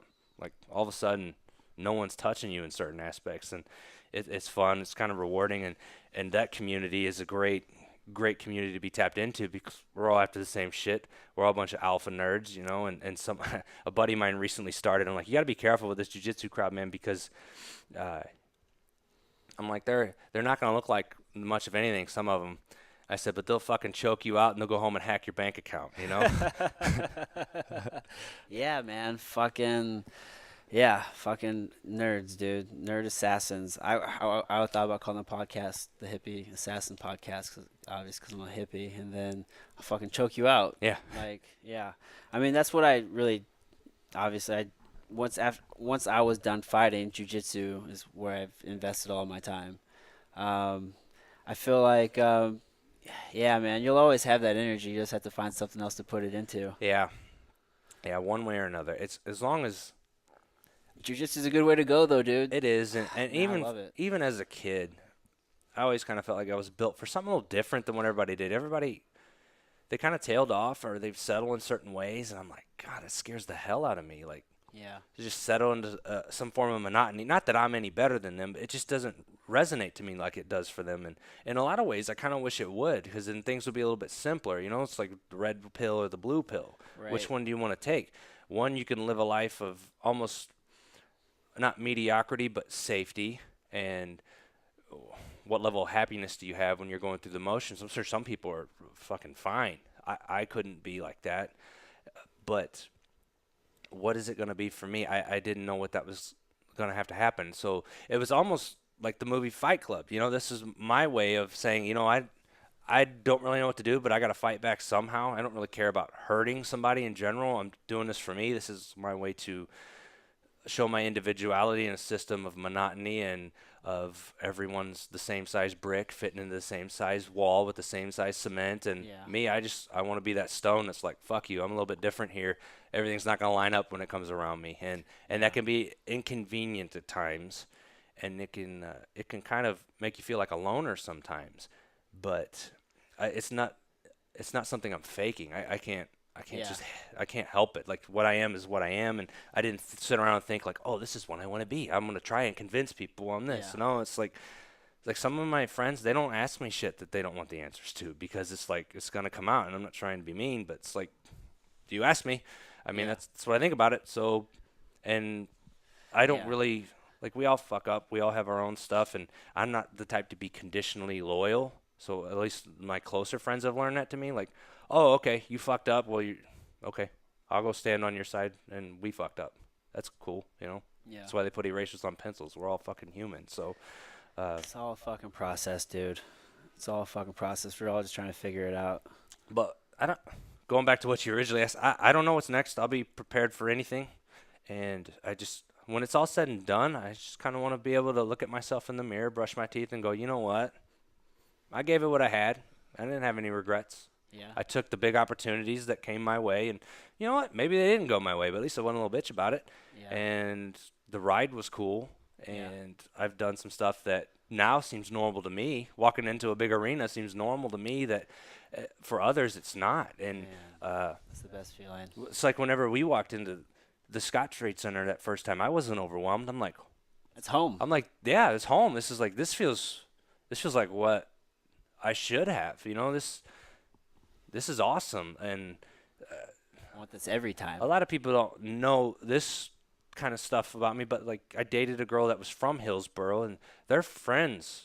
They were like family friends with Matt Hughes. This was like back 2005, 2006. So I got to know Matt a little bit. We weren't like best friends. I'd talk to him every now and then. And that's how I got into it. And so I started watching the sport, and we're talking like the pioneer days now. Yeah. And then as it went on, and me and her split up as college went on, and so I went to Strikeforce in 2009. Showed up at the Scott Trade Center, or whatever it was called back then. And I'm sitting there like, there ain't no fucking reason I can't do this. And I'm like, I want this. Like, somehow I could make this happen. Like, I should be able to. And we got through that. I was going through a tough time at work mentally with that. You know, I started that job I was telling you I didn't like, and this just transition from college to work life, and I got out of a fucking shitty relationship that just did nothing but weigh me down, because I thought that's what I was supposed to do. You what you're know, supposed to do, man. college, relationship, and then move on. And know Yeah, that settle down. You're supposed to be getting married about now, aren't you? Having the kids. When you buying that house? yeah, yeah. And I tried to buy one, and luckily it didn't fucking happen. So I went through that, and what was it, 24, 25 at the time, and Jake, his buddy, one of his buddies, found an MMA gym, which was CMMA at the time. And Jake was going, and I was kind of giving him shit like, oh, you just probably train out of a garage and all that shit. And then finally, I just had one day, and I'm like, fuck it, man. Like, what are you doing? You're like, right now, you need to go see what it's about. And I went down there, and I'm like, I bet I can handle myself a little bit. And we didn't go down there sparring. Like, the first day was like a jab and cross with footwork. And I'm moving the wrong foot with the wrong punch, and I go, oh, I don't know a fucking thing. And this is a world where people do know shit. And I this is where I got to be. And then ever since then, just kind of showed up. Jake found the gym, and he always gives me shit like, oh, you're only in here because of me. And I'm like, motherfucker, I brought this sport into the house. What are you talking about? And he was always more naturally talented than me, so I just kind of had to keep working hard. But it was good to train with him down there, too.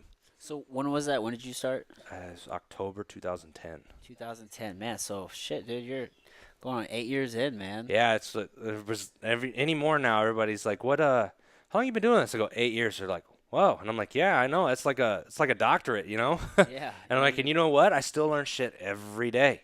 Yeah. Every day. Sanders, Nick Sanders, my jiu-jitsu coach, or McKinney's, either one of them, they'll show me something, and I'm like, that's really simple. Why didn't I ever think of that? And Yeah, and especially in jiu-jitsu, man, I've found, because the last year I've just been solely focusing on jiu-jitsu, or maybe I guess it's been longer than a year now, I don't know, but fucking it's like any problem. So I feel like, especially with jiu-jitsu, you can kind of develop a certain like physical proficiency with some of the movements, and like you might be, and you see it really well, especially with like the Danaher Death Squad, right? Like those guys are training for like 3 years, and they're fucking just super proficient at these moves and these positions, and they're killing everybody, right? But I feel like you have to look at a problem for a certain amount of time. It takes a certain amount of time sitting. That's why I feel like the time aspect of jiu-jitsu is so important. I feel like it takes a certain amount of time sitting in a belt or just looking at the fucking problem to see it differently. I can tell you right now, dude, like things that have clicked, and I view jiu-jitsu theory differently, and I have a different understanding now, and it's like I'm reading the Matrix now or something, dude. Like you catch me in a scramble in my body, like I don't even think, I just go in a flow state, and it's like all of a sudden I just like came up over you and went to the far side and got like an arm bar. It's like, how the hell do we even end up in that? And it's like you just look at the problem for so long, you just start developing a different understanding, and it's just so intricate, man. That's just why I love jiu-jitsu. I say it all the time. I'm gonna do it till I fucking die. yeah. Till I die. I'll never stop rolling jiu-jitsu. And it's those moments you're talking about. I started finding more when I put the gi on. Because before, I mean, I was putting on Bamba, and I never had jiu-jitsu with a gi. And I wish I would have, because it was different. Like those moments of killing athleticism, knowing how to keep heavy in certain positions, and finding those moments that you don't have to think about. After I started working with those higher level guys, I'm like, oh, this is much different, because if it's not organized, which a lot of schools in this area, I've found, as far as like striking schools or just MMA in general, it's not really organized. It's hard to build a system. Like you can't start at level 1, level 2, level 3, because people have fights they got to peak for. People, they go in and out, they get sad, or they have kids, or they get a new job. And it's hard to build something constant. Jiu-jitsu seems to be the only thing in the area that you can kind of come back to and pick up at a certain time, and it's the most systematic. Like you'll go in, and we're blessed to have great instructors in this area who have really opened the pathway for us, and they all have it down. But as far as any other aspect, that's the one that seems to be more, there's a hierarchy built. Like pick a jiu-jitsu school, you'll get good at it no matter who you are if you just keep at it. But if you go to the wrong fighting gym, you're never going to learn striking. You're never going to learn wrestling at another. Jiu-jitsu is the most universal. If they have a good program and the instructor is credentialed, that's something you can look up and know, hey, I know they know what they're doing.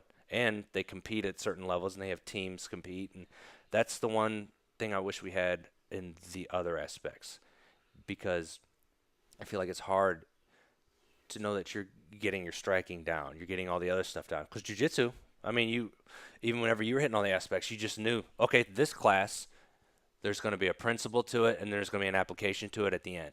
Yeah. And either way, just showing up from this, I'm going to get better. Even if I'm mentally not here today, somehow, some way, I'm adding something. Yeah, man. I'm always just trying to, especially now. I mean, the always going into every practice with an intent just to take like one thing away. Mm-hmm. You know, just one, dude. Just one little thing will change your whole game. And then I find whatever I was learning, and sometimes I'll do 2 a day. So I'll do one day with the McKinneys, and then I'll work with Sanders in the evening. But I'll try and take one thing, and I'll try and apply it. Because before it was all about, oh, I got to win.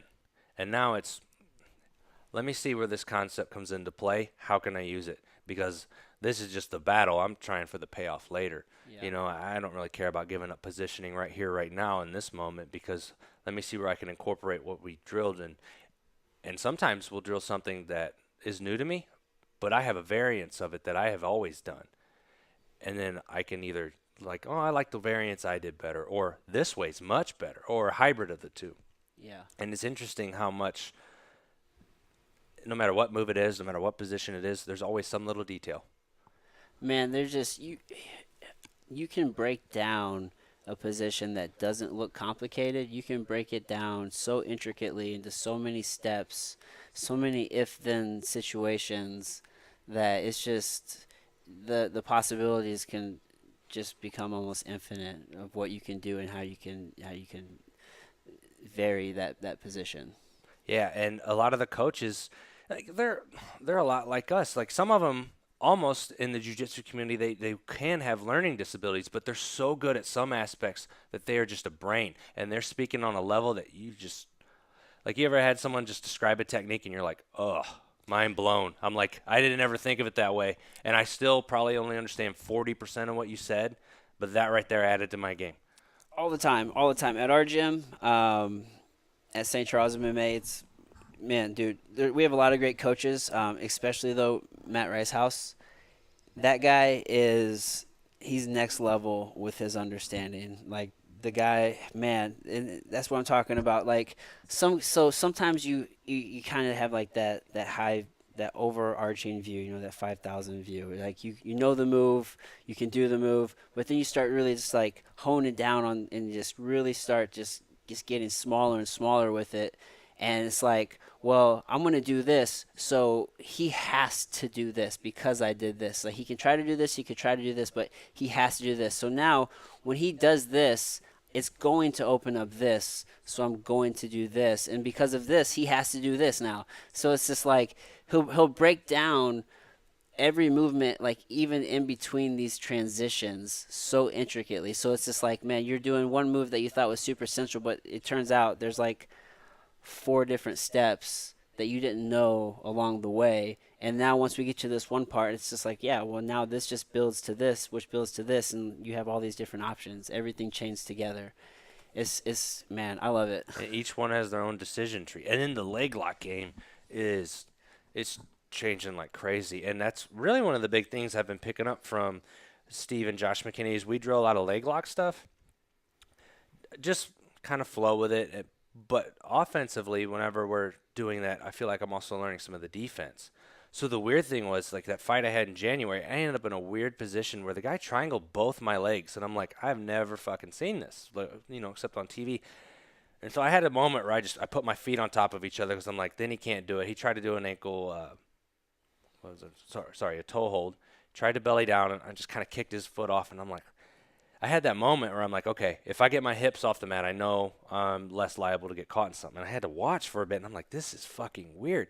And luckily, I peeled it across and got up. But I'm like, even at the regional scene, this game is changing here. Like, I have to learn this, or somebody else is going to catch me with it. I didn't want to be caught with those moves. Like, oh, well, I should have thought of that. It's like when Danaher said on that podcast, why are you guys only attacking 50% of the body? And I'm like, mind blown right there. Yeah. In that moment, man. Yeah. And especially you know, I had that jiu-jitsu tournament down in Austin. I'm going next weekend for this no-gi tournament, and that's a huge 10th Planet just kind of culture down there, so all leg lockers. So even before this, though, I heard that podcast and just I was like, well, fuck, dude, I got to start at least trying to understand these positions now. So like for me, I'm just working on control right now. It's like, can I get to this position to where like I'm locking your leg and like do I have complete control here? So now I can go for that heel hook. So now I can go for that straight ankle lock.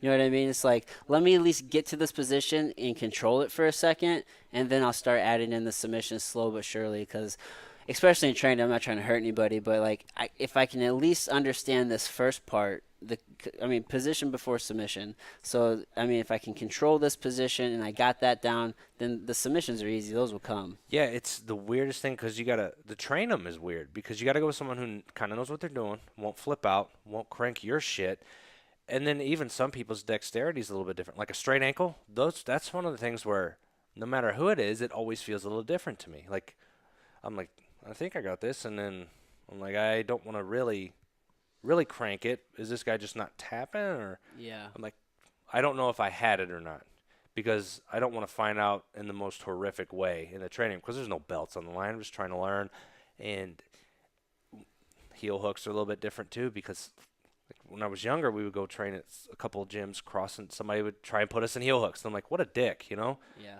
But the intent was to be a dick then. That was the difference. Now I think people are like, okay, this is what we have to incorporate. And now when I go open roll at McKinney's, all his guys are like trying to dive on your legs and stuff. Not in a bad intent, but it's like they know that that's the path that's going. Yeah, yeah, man. And right now, there's not a large leg locking community where we are. It's obviously kind of slowly coming along, but I mean, we don't have. I think there was a 10th Planet gym here back in the day, maybe. But There was one in O'Fallon, Illinois, and it's one of the, from what I understand, I don't know how big it got, but they had a problem with an instructor, and I think they may have closed it because of something that, I don't want to get it wrong, yeah, but I think it had something to do with an instructor and the way it was going with the kids or really something like that. hard to say. But I mean, there's no 10th Planet really in the area. There's not a big leg locking community. I mean, we do far more gi than we do no gi around here. It's just kind of how it is. It's just another aspect to the Midwest, I guess, here in St. Louis is just kind of what we do. So, yeah, incorporating it, especially as for me, as I'm traveling more and doing more, competitions outside of the Midwest. I mean, it's just a part of it. You know what I mean? A lot of these high level guys are just so good at attacking the legs. It's just, yeah, man. Why would you ignore 50% of the body? Fucking mind blown. Well, it was like when Donaher was on that podcast, and the move wasn't even in yet, but he was breaking down his student's fight, and he goes, right here, he had him. And it was like, he knew it. There were still like 3 more moves to the entire set, but right here, this match was done, and I'm like, God, people know it that well. That's a level of understanding. And it's funny, but I'm kind of like starting to get to that, especially in gi, right? Because again, it was just I work with Matt Ricehouse so often. We had a conversation one time, and he said something to me. It just fucking blew my mind. He's like, because he was pulling guard on me. And for folks that are listening, if you don't know, when you're pulling guard in jiu-jitsu, like you're typically sitting on your ass, you're on your butt, and you're trying to pull them in between your legs so you can wrap your legs around them. And so he's on his back, and I'm in like combat stance where it's like I'm kind of one knee, kind of one foot up, but I'm trying to get through his guard, and he's grabbing my hand. He's getting wrist control, and he's like, look, you've already lost. He's like, this right here, I'm controlling your hands. You're not letting me, like, you're letting me take your hands. You've already lost. Like, this is the first thing that I want on this side of things. Like, on bottom, this is the first thing I want. I need to control your wrists. I need to control your hands. He said that to me, and it clicked because it was like this missing piece for all of these other things that I already knew. And like from ever since then, I went down to that tournament in Austin, and it was on it for the folks listening. It was on at World Open, and I went down there. It was in Austin, and I did a tournament. And man, there was this one young dude I went against. He was a blue belt, but I was talking to some folks, and they're like, "Oh man, this kid's really, really good. He's really good." And like I watched him, and I saw him in guard, and I was like, "Oh well, he wasn't." First thing he didn't go for wrist. I was like, "Oh well, he just doesn't know." So in my mind, I'm like, I'm already that much better than him. So like when I roll with people, to to me, we're fighting these little battles, and if you don't have a deep enough understanding, you just lost a battle that you didn't even know about. So like for me, if I pull guard a lot now, like I just feel so comfortable in my guard. I feel like I'm just dangerous there. I'm super offensive there. So my first thing is I'm grabbing your wrist, and I'm probably just giving away all my fucking shit for people listening. Like I'm getting wrist control. It's like, all right, I just got wrist control. You're not getting this wrist back. This wrist is now mine. So it's like you just lost this battle, and unless you know, you probably just didn't know. And the next thing you know, I put my foot on your hip, and I'm probably gonna grab like a collar. So my foot, all I need is one foot on your hip and just like one wrist, and you can try to pass my guard all you want. You're not going to pass my guard. Like, I'm going to be able to re-guard. I'm going to be able to do something because I'm not going to let go. So you just lost these two battles, and you didn't even know it. And because of that, everything else is just inevitable. And it's just like having that understanding of these battles that are there. Yep, and that's kind of what I'm catching from those higher guys I go with. And they're really the only ones that catch me anymore, and so I guess that's a good sign. But it's like you ever go with those guys and you never know what level they're giving you. You're like, oh, I had a little bit of success today, and you're like, what, out of level 5, that might have been 3. Yeah, you just don't know, man. And that's where I feel like you really got to slow it down and start playing jiu-jitsu. You can't muscle through things. Again, I keep talking about Matt Ricehouse, but man, like he makes everybody do 10-minute rolls. Like we've kind of implemented our gym now. Like this is the new gold standard, 10-minute rolls. Like deal with it. Like this is what we're gonna do. So you're not gonna you really got to work pace at that point, right? You got to know when to turn it on, when to kind of hang back a little bit, when to squeeze, when not to squeeze. You got to really work on pace. But he's not like a huge guy. So like when I'm going with him, it's like, man, like I could probably force a situation here, but it's just gonna be because maybe I'm stronger in this situation. So I won't put that on him because it's like, well, let me try to work jujitsu here, and then yeah, you end up getting fucking tapped out. And he may be hoping you use your strength. He may, yeah, because you can use it against you, man. Yeah. So yeah, you just gotta really learn to use technique. And he was very technical. The one time, a couple times he came out to the war room, I got to work with him. Damn good front choke. Yeah. And it's like, oh, okay, yeah, this guy. Well, he was on one of the shows I went and watched at Strikeforce, so he's like one of those older generation guys. It wasn't really older, but you know, you're like, oh, He's our age. yeah, this is the guy that was like last generation, but he Yeah. like so technically in his journey he's longer in than us, and they have at a certain point they have stuff that they can give back their experience, and that's kind of what I'm hoping's changing is some of these guys. Like Jamie Varner came out and was like, yeah, we sparred like retards, and we're not going to do that anymore. Like, we just didn't think about it. Like, we went in there like a bunch of goons, and we were trying to take each other's heads off 2 or 3 times a week. He's just like, I'm done. I can't do that anymore. Yeah, it's not sustainable. And then I hate when people try and spar like that. Yeah, I don't do that. It's anymore, I'll only turn it up a little bit with people I've trained with and I trust. Because if they catch me, they're like, you good? Oh, yeah, I'm good. And that doesn't happen very often because, like, one of my good training partners is Aaron Heifel. Everybody knows that guy can knock someone out, you know? Mm-hmm. But when we go, there's never any issues like that. Like, Yeah. there's no ego in there. There's no nothing. We get in there and we get in the work. And obviously, if we try to tee off on each other with the size and the power both of us carry, we could limit each other's competitive career. But why? Yeah, he's a good training partner. I trained with Aaron several times out when he was still at the war room and whatnot, and we always had really good goes. But it was never we were trying to kill each other. And I mean, we trained at different gyms, obviously, and he was always controlled. I mean, that's the beauty of training with a really high level guy. Yeah, and I think some of that harder sparring might not be a bad thing, at least out the gate. Like, here's a taste of what it tastes like. But don't just keep showing up and never showing anybody how to get better. Because then what are they to you? Just a body? Yeah.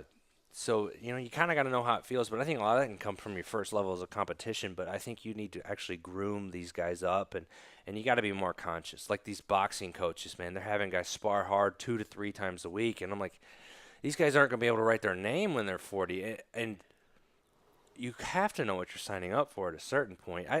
I really don't take much brain damage. I don't really like to spar much anymore. I enjoy it in some aspects. I enjoy it when I have to get ready. I enjoy when my timing's coming together, and I just feel like I'm unstoppable at times. You know, I'm in shape. The things I've been doing to add to this are there. Everything is lining up. My heart rate is dropping in the rounds, and you know, I'm getting good work. But I never just based my training completely on sparring. Right. It's I feel like it is necessary because a lot of people are like, oh, I don't spar anymore. I do hard pad work. That's cool because you probably have a dedicated coach who knows what the hell he's doing and can hold pads at that kind of pace. Right. And you fought enough where you know what's going on and you can drill the little things that are, errors. But here in our little Midwest, we gotta Yeah. to get it done right, man. I mean, I have to go so many different things and bring in different coaches and I would like to see a lot of the attitudes for the old style of trainings change because I just think it's not a good thing. It's Yeah.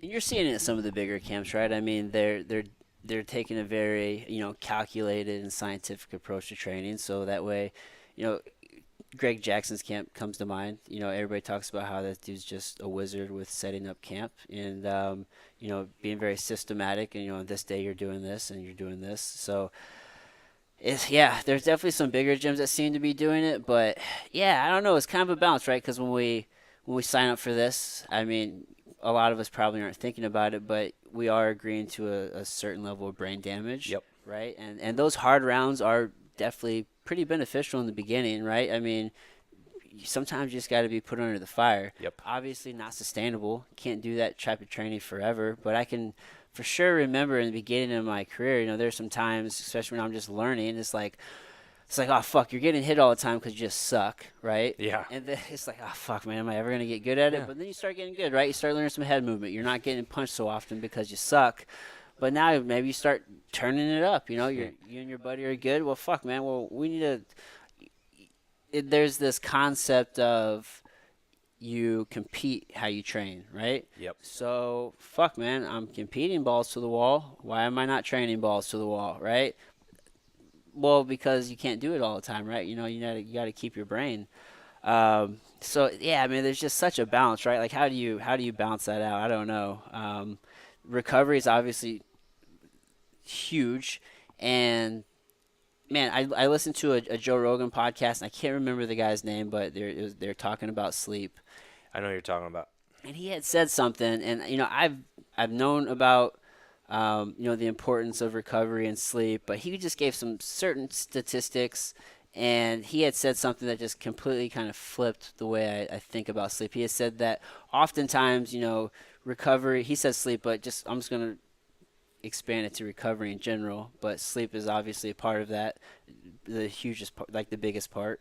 But it's often thought of as the third pillar, but really it's like the foundation, that builds, health and whatnot. So it's not the third pillar along with fit, like working out and eating right and nutrition, right? It's the foundation for which you build that house on, because if you're eating right and you're training your ass off, but you're not getting recovery, you're not going to get the results. And I mean, I took so many notes, but Yeah. I don't have the statistics there, but I mean, you just got to take all these things into play, when you're training. You got to be smart about it.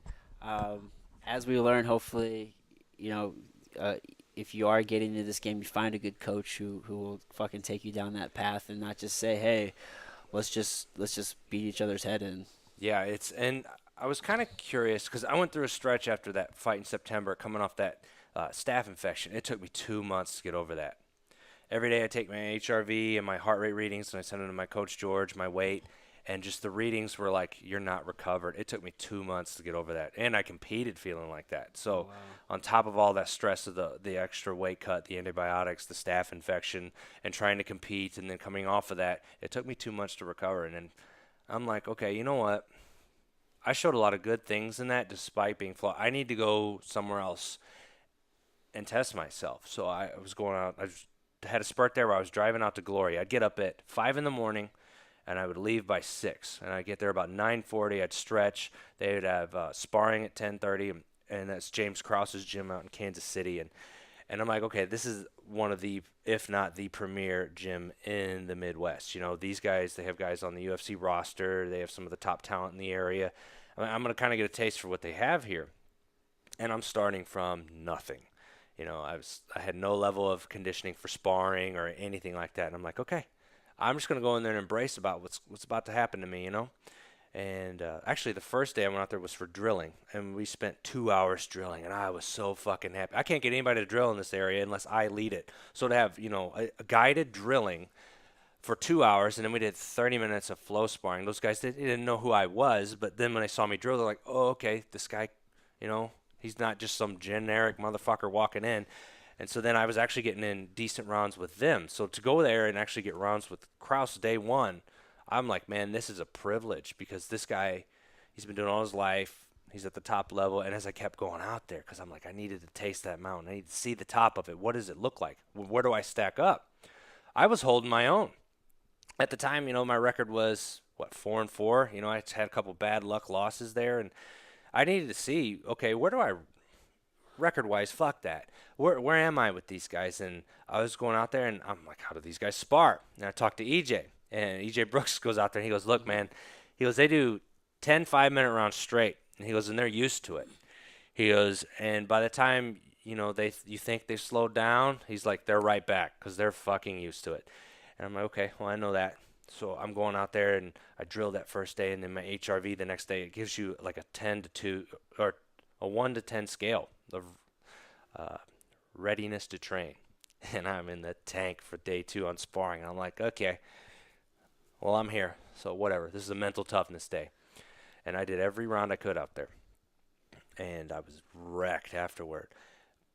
But I got to see what they did, and they didn't spar like assholes. They sparred really good, and I got in training with some of their top guys, and it was very fun to see, one, what a gym that had a hierarchy of training. And because when I talked to Kraus later on, I heard him say something. I went to one of the KCFA shows, and he goes, when I was on the Ultimate Fighter house, he goes, I didn't have anything to read or really do anything because they take a lot away from you. He says, so what I did was I invested that time in myself, and I wrote out systematically my drills.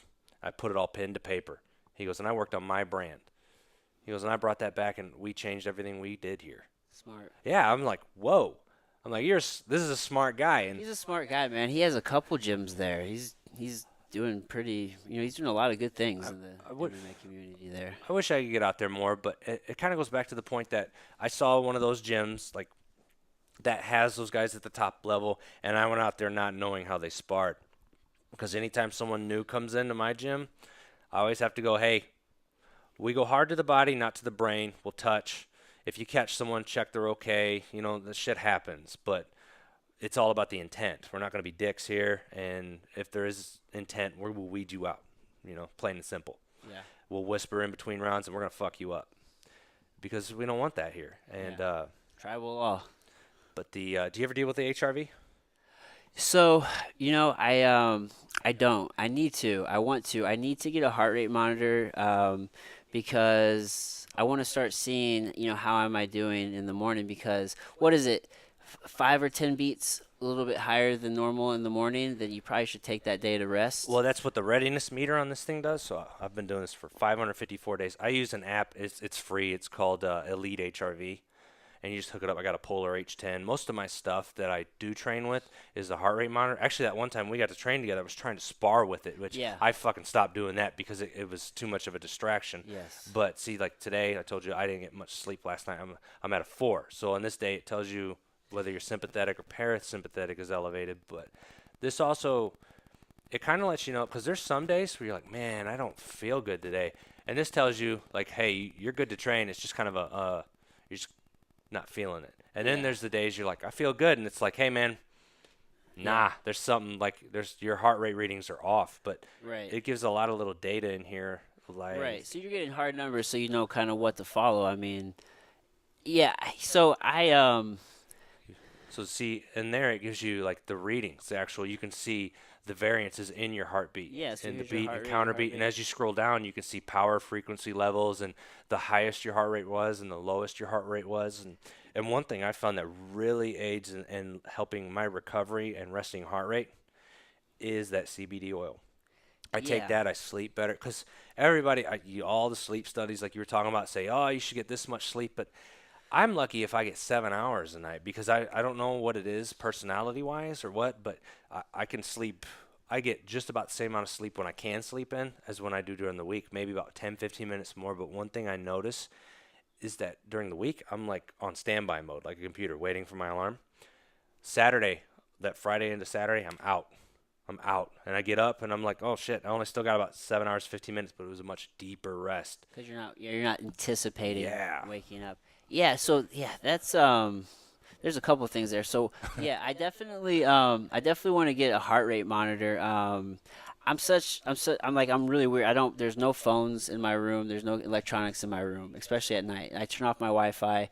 So I was really paranoid about having some sort of like monitor at night. But man, I went down to that Paleo FX, that expo down in Austin, and I listened to a really good talk. And like one of the doctors, they're like, yeah, man, like the EMF is so low on that, is pretty negligible, and like the data that you're getting from it is really worth it. So they have a lot of different sleep trackers. So I was like, all right, well, fuck, I guess I should probably just Actually, not be so irrational there. I don't even wear that when I sleep. So I turn my shit on airplane mode, my phone Yeah. and my iPad, and because I try and take a little. They say not to read off of a screen before you go to sleep, but that's kind of where I catch up on my day. It's like Reddit. It's got a night mode, and Yeah, that's kind of how I If you get unwind. some sort of night mode, you should be fine. But I just throw the heart rate monitor on the stand next to my bed. And when I get up, I'll kick it on, or I'll kick the airplane mode off of my phone because it's all run through my phone. Yeah. And then I'll put the heart rate monitor on. I'll lay back down for a couple minutes, settle, and then I'll run it. Which Yeah. is like the convenience of it. I'm used to doing it. What the streak say? I was doing it for almost 2 years straight now. Haven't missed Yeah. a day. So it's just habitual for you. Yeah, and the thing about it is my strength and conditioning coach, George, he's a 7th degree judo black belt, trained all over the world. He's one of those old school martial artists, but he's on to all the new stuff. And when he trained in Russia, he goes, they used to hook those guys up to that kind of software in the 70s. They're Olympians. And Oh yeah. they'd have to sleep in like a hospital wing, but they would hook them up to it for like 3 hours. And it took 3 hours for them to know how hard they could push their athletes, even with supplementation, I'm sure back then. But Oh yeah. he's like, now you can Supplements. do it 2.5 minutes. He's like, and I can't get anybody else to do it consistently but you. Yeah. Well, there's a so they have like there's obviously some different like bracelets or whatever the fuck that you can wear, but there's this new thing coming out, or maybe it's out now, but it's called the Aura Ring. I think like OURA ring. I think I've heard of it. Yeah, yeah, and it's just like a ring you can wear on your thumb or something. You wear it all night, and it's supposed to be like a really just like the next level in like sleep tracking. Because I know what I was gonna say. Because you mentioned the 7 hours, because everybody wants to be like, well, I got 8 hours of sleep. Why am I still tired? Because it boils down to the quality of your sleep, right? It's not just the quantity; it's the quality. But I've really found that on average, a complete sleep cycle is an hour and a half, 90 minutes. So, if you're getting 4 or 5 of those in a night, so four of those would be 6 hours, five is 7.5 hours ish. If you're getting about 5 sleep cycles in a night, and they're good quality, that should be pretty good. That Joe Rogan podcast I listened to, that guy said you should really get 7 to 9, and he had a lot of good reasons why you should. One thing that really stuck out to me, he mentioned that people who tend to get 5 hours of sleep or less, I don't know if there was a study done that directly like proved this, or if it was just again, I can't remember all the details. I don't know if maybe he just noticed this, but I think he just said maybe it was just of his belief that it's maybe like a heavy cause for like Alzheimer's. And he mentioned God damn, who did he mention? What's that old British lady? She was Margaret Thatcher. That's her name. She was British, right? I believe so. Yeah. So she ended up getting Alzheimer's, and then Ronald Reagan also ended up getting Alzheimer's. He was notorious for only sleeping like 5 hours a night or something like that. So, sleep is just so important, and getting quality sleep, because that's the time when our brain is like doing repairs. You know what I mean? And we're fixing all the punches and shit. You know what I mean? So, yeah, it's just vital, man. And having that data, tracking your sleep. I'm definitely gonna really start just getting all the data that I can, is definitely just kind of the priority where I'm going towards. Like that's why I got the blood glucose meter. That's why I'm going to track the sleep, the heart rate variability. It's all important. Yeah, and it's I love numbers and statistics, and Yeah. some of it I don't start because I obsess over them. Like that HRV already enough. I kind of gotta, because that thing will fuck with you if you're not careful, especially during a weight cut. Yeah. And so the last time, every day on fight day, that thing says, "Hey man, you're fucked up," because you don't, you're rehydrating back. Actually, with the earlier weigh-ins, there was a huge difference in that thing because I had more time to rehydrate. I could eat a meal a little bit easier. You didn't have to force it down at night, and I never really had to force it down, but I always kind of tried to fit in a little bit too much, a little too soon. Yeah. And the body wasn't ready for it. But the glucose meter, that's a whole nother rabbit hole. And then so is sleep, because systematically I'll approach everything as a problem. So what's the right pillow? Because sometimes I'm sleeping weird. Like I got this thing going on in my neck from years of probably sleeping on my side and people trying to crank guillotines and not being able to finish them, but they still crank, like thoracic outlet syndrome. It kind of goes down to my shoulder. I just got to stay on top of it. Yeah. And if my neck's in good position, that's good. But what kind of mattress do I need then? What's going to help my spine because of all the I had surgery when I was 16 on my spine. A lot of people don't know that. It's so I try and do everything I can to keep it stretched out, alleviated, that longevity part. So am I sleeping mechanically well too? Yeah, It's man, like, there's just so much to it. I haven't tracked sleep data, but if it wasn't up to par, it'd just be another thing for me to obsess over. So, Yeah, but man, maybe like, you should just avoid it for you. I know, but I'm like, fuck. What if this is the next competitive advantage I can get? Yeah, yeah. I don't know. I always just try to go off how I feel, man. Like, how am I feeling in the morning? Like, I don't use alarms. I fucking refuse. I quit. Like, I set an alarm this morning because, like, I was up a little bit later last night, kind of watching those UFC fights, and I wanted to, wake up and make it to yoga this morning. So, man, I only slept 4 hours. Fucking terrible. I know. I'll probably take a nap today because That's of about it. where I am too. So. Yeah. So, but I set an alarm for that. I still woke up before my alarm. So like I don't use an alarm anymore. I just like when my body wakes up, I wake up. And I know that's probably not feasible for everybody, but I've always kind of been an early riser, so it's not an issue for me. But I don't want to be jolted up out of my sleep, so it's just like one less thing to interrupt my sleep. And then I don't know. Have you heard of the book Sleep Smarter Yeah. by Sean Stevenson? So he's actually from here in St. Louis. I mean, if I can support from someone here in St. Louis, like I'm always about it. He has like one of the top rated podcasts. He has 3 episodes on sleep, which essentially kind of sum up the book. But the book is great too. He dives deeper into certain things. But man, he just gives so many tips on just certain ways that you can just upgrade your sleep environment. Like just the easiest thing, one of the lowest hanging fruits. 2 of them is one, lower the temperature when you go to bed. I can't remember the exact range, but it's in the 60s. 68 is my number. Yeah, I usually go to about 69, 68.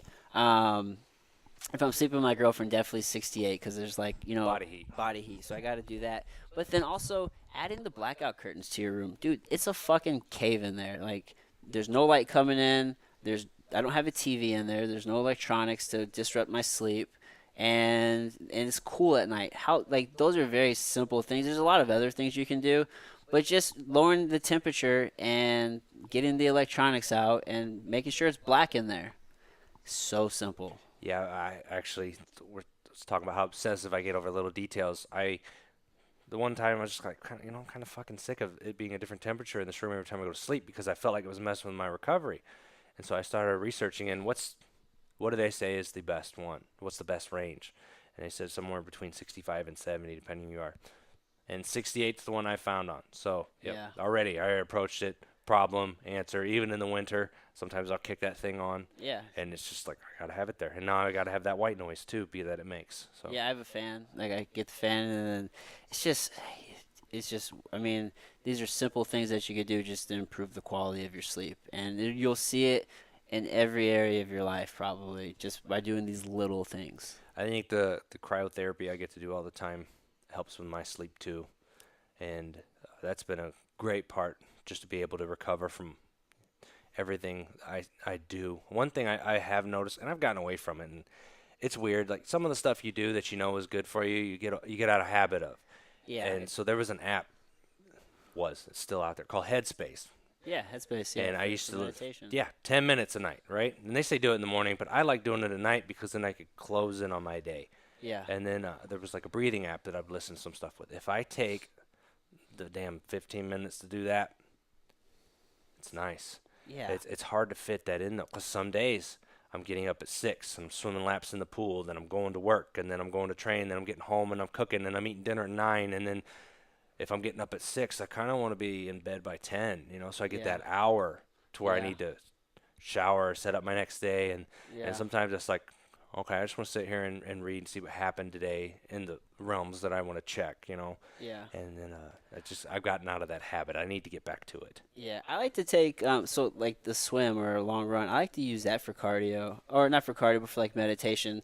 So listening to, have you heard of David Goggins? Yeah, yep. Man, coming across him like completely changed the way I look at like doing cardio. I no longer listen to headphones when I run.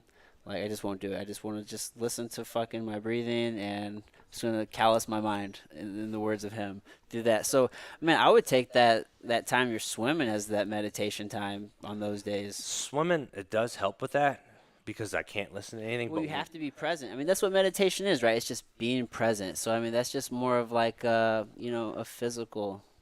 it's really weird. I get a temper about some things, and I don't really call it a temper. Like I have to, when something's bothering me, and I'm talking to somebody that I'm friends with, or I care about, or I know I have to be careful with, I have to go, look, man, you got to listen to this through a filter because I'm extremely passionate about what I'm about to tell you. I'm not yelling at you.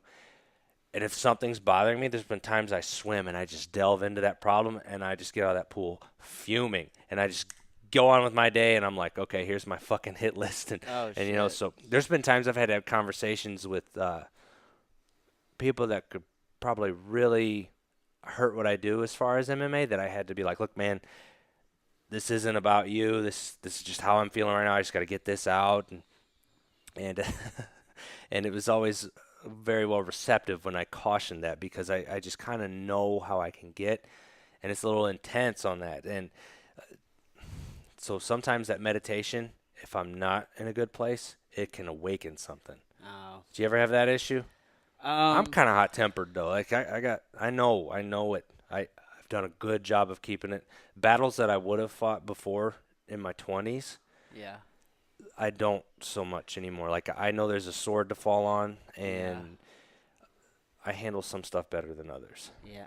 I mean, I try to let go of things and just kind of be more present. It's definitely an ever evolving like thing. You know what I mean? It's constant. It's because I can definitely kind of brew on some things for sure. Yeah. I don't know, man. We're all working through something. Yeah, Fuck. that's for sure. My thing is like I want that success and I want it so damn bad. And when I Yeah. feel like stuff isn't moving in the direction that it's coming, not even just quick enough, not like I want to hand it to me, but where's that opportunity at? Where's Yeah. that next opportunity? I'm working my ass off. I'm working harder than most of these motherfuckers. And when's that opportunity? All I want is that mountain to climb. Show me Yeah. that mountain, point to it, say, here's the day of that mountain, Yeah. and let me start climbing it. And then I feel better. It's a buddy of mine just took a fight. I was telling you a little bit about it to keep the name anonymous. And I was kind of telling him, I go, the fight is relaxing. He goes, what do you mean? I said, so, whenever you get in there, nothing else matters. There's shades on. You don't have to worry about your bank account. You don't have to worry about your mortgage. Yeah. You don't have to worry about any of that. I said, everything that my mind is always distracted with, like when you have a startup problem on a computer, how many processes are running, I'd hate to know what's there. Yeah. I don't have to worry about any of that. I have 100% focus on one task, and it almost feels like you have some form of superpower. Then it's nothing else matters. You can unleash your potential, and as long as you know you're getting into that, it takes a little bit of time to get to that point. I go, it's freeing. It's the most freeing. I told him, I said, you're about to enter the safest place in the world when you Yeah. go in there, and you might find that you like it a little more than what you thought because none of that other stuff is gonna matter. Yeah, no, dude, that's I mean, that's the feeling we're all chasing. It's fucking what that is flow state, right? Yeah, I mean, absolutely. that's fucking flow state. That's what we're all chasing, man. And there's a lot of great books. I've been reading a book forever. I don't know why I'm just taking so long. Called Flow which dives heavy into this. It's like kind of one of the first books on it, like back in like I think it was like 91 or 92 it came out. But since then, there's been a couple great books. Knee-high Csikszentmihalyi. Yeah, man, I'm so glad you know how to say that. I was reading The Rise of Superman. Yeah, The Rise of Superman. I read that. It was a I'm great about book. halfway through it, and then I got really kind of busy with all the stuff for the fight, and I never got back to it because some of those books read. They're referencing the Flow book a Ye- lot of times. And a lot of those books, they're like, man, this is good material, and you can mow through it. And some of it, you're like, I got to take my time with this one. Yeah. And that was one I'm like, I'm going to have to move on to one of these other books to peak mentally for this fight. This one is an off-season book. Yeah, you're talking about The Rise of Superman? Yeah, I'm like, this Yeah. one is an out-of-camp book that I'm going to Yeah. have to delve into. Yeah, that was a great book. And that book referenced that Flow book. And then there's another one called Stealing Fire, which is also written by Kotler and somebody else. I think maybe he partnered with that. And both of those they dive really deep into flow. And man, they're awesome books. But yeah, that's what we're chasing, right? Like we're trying to get that flow state to where you have to be present and the stakes are so high and time doesn't matter. You don't get tired. It's just like before you know it's 10 minutes has just passed and it's like what the fuck? Like you're in the zone. It's oftentimes you hear say is like, man, I was just in the zone. Everything was clicking, right? Like that, man. That's just like the ultimate feeling. And I love when it comes through, not even in the high-level stuff. Like, Yeah, even when I was working in that stupid-ass office, like, some days I could get through material like it was nothing because yeah, it was thoughtless, it was effortless. And some of our training sessions, when they feel like that, man, that's a real rewarding day. You're like, I really tapped into something there that I would like to hit again later. And every now and then, if I can think about it, and I used to be more diligent about it, you move from one habit to another, and I used to take notes after practice. yeah, And I kind of got away from that, but I had notebooks of notes of things we went over and things that I found that was different than what they said or things I could pay attention to. And all that came from trying to channel that to where if I had it to reference later, I wouldn't even have to think about it. Like, there's times I wish I could just take what's in here and on paper, and then I can reference that later because yeah. if my brain is full, then Yeah, I feel like dude. I'm losing something. Man, it's definitely it's a very like addictive state. Some people spend for the longest time it's always you're an adrenaline junkie. No, man, we're flow junkies. We're trying to chasing that state. I haven't to heard where- that, but I like that a lot. Yeah, man. You're not chasing adrenaline. The adrenaline sucks, dude. I hate when my heart's racing. I'm fucking dude. But man, whenever everything's clicking and I just feel it's like holy shit, man. And the thing is, man, by the time you feel all those good feelings of that come from flow, you're already out of the state of flow. You know what I mean? Yeah, the runner's high, and you're like, oh, I know Yeah. exactly what that was. That was Yeah. an effortless run or swim or bike or bag work or Yeah, whatever man. you did. And you're like, man, that felt very efficient today because Yeah. that Yeah. that other part of your brain took over and And you can get it from anything. It doesn't have to be physical. It can be playing the piano or that busy day of sales. You know what I mean, dude? You're seeing a lot of clients today. You know what I mean? Or you're just so present and man, it's weird because you're present, you're conscious, but in a way, it's like someone else is in you're control. removed almost, right? Yeah, it's almost like the movie Get Out when they're stuck in that door Yeah. and they're looking up. But everything you're doing is stuff that you've prepared yourself to do or Yeah. through habits and everything. And so you're in control, you're present, you're there. And that was actually I don't know if I mentioned that earlier, when I was in that Bellator fight, that last one, it's like I got in there and I go, present. Man, I'm present. Yeah, I saw your fight, and man, you just look like just a whole different human in that fight. Just the level of confidence, you could just see it in your eyes. Obviously, having stood across from you, and I've been a fan of yours for a while. I studied you because we were gonna fight, and then I've been following you since then. And man, like there was just a different Jordan Dowdy that stepped in that cage that day. And thank you, I appreciate that. That's what I've been working on. And it's good to hear that. I knew that it was different. I wanted everybody to show that because they hadn't really seen some of what I can do. And, even when I didn't need to tap into reserves, I wanted to build them anyway. Yeah. And it was nice to have everything come together because that was the culmination of the weight cut going well, even though they always suck. Yeah, they always. But suck. the weight cut went well. The training went perfect. I wasn't sick. Didn't have no fucking staph infection this time. Did you know those things leave bad scars? Like Yeah, I they got can one on leave. my knee. It's like it's still there from that. It's a big bump.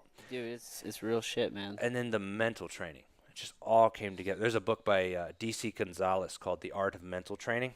Quick read. Anyone's looking into like start getting into something and they haven't read anything, like that's something you can pick up later on and just kind of get through. You ever read that one? I haven't, but I'll check it out, and I'm gonna make show notes for this. We've mentioned a lot of books in this. Yes. I'll Yes. put it in there. I got some more work to do a little bit later.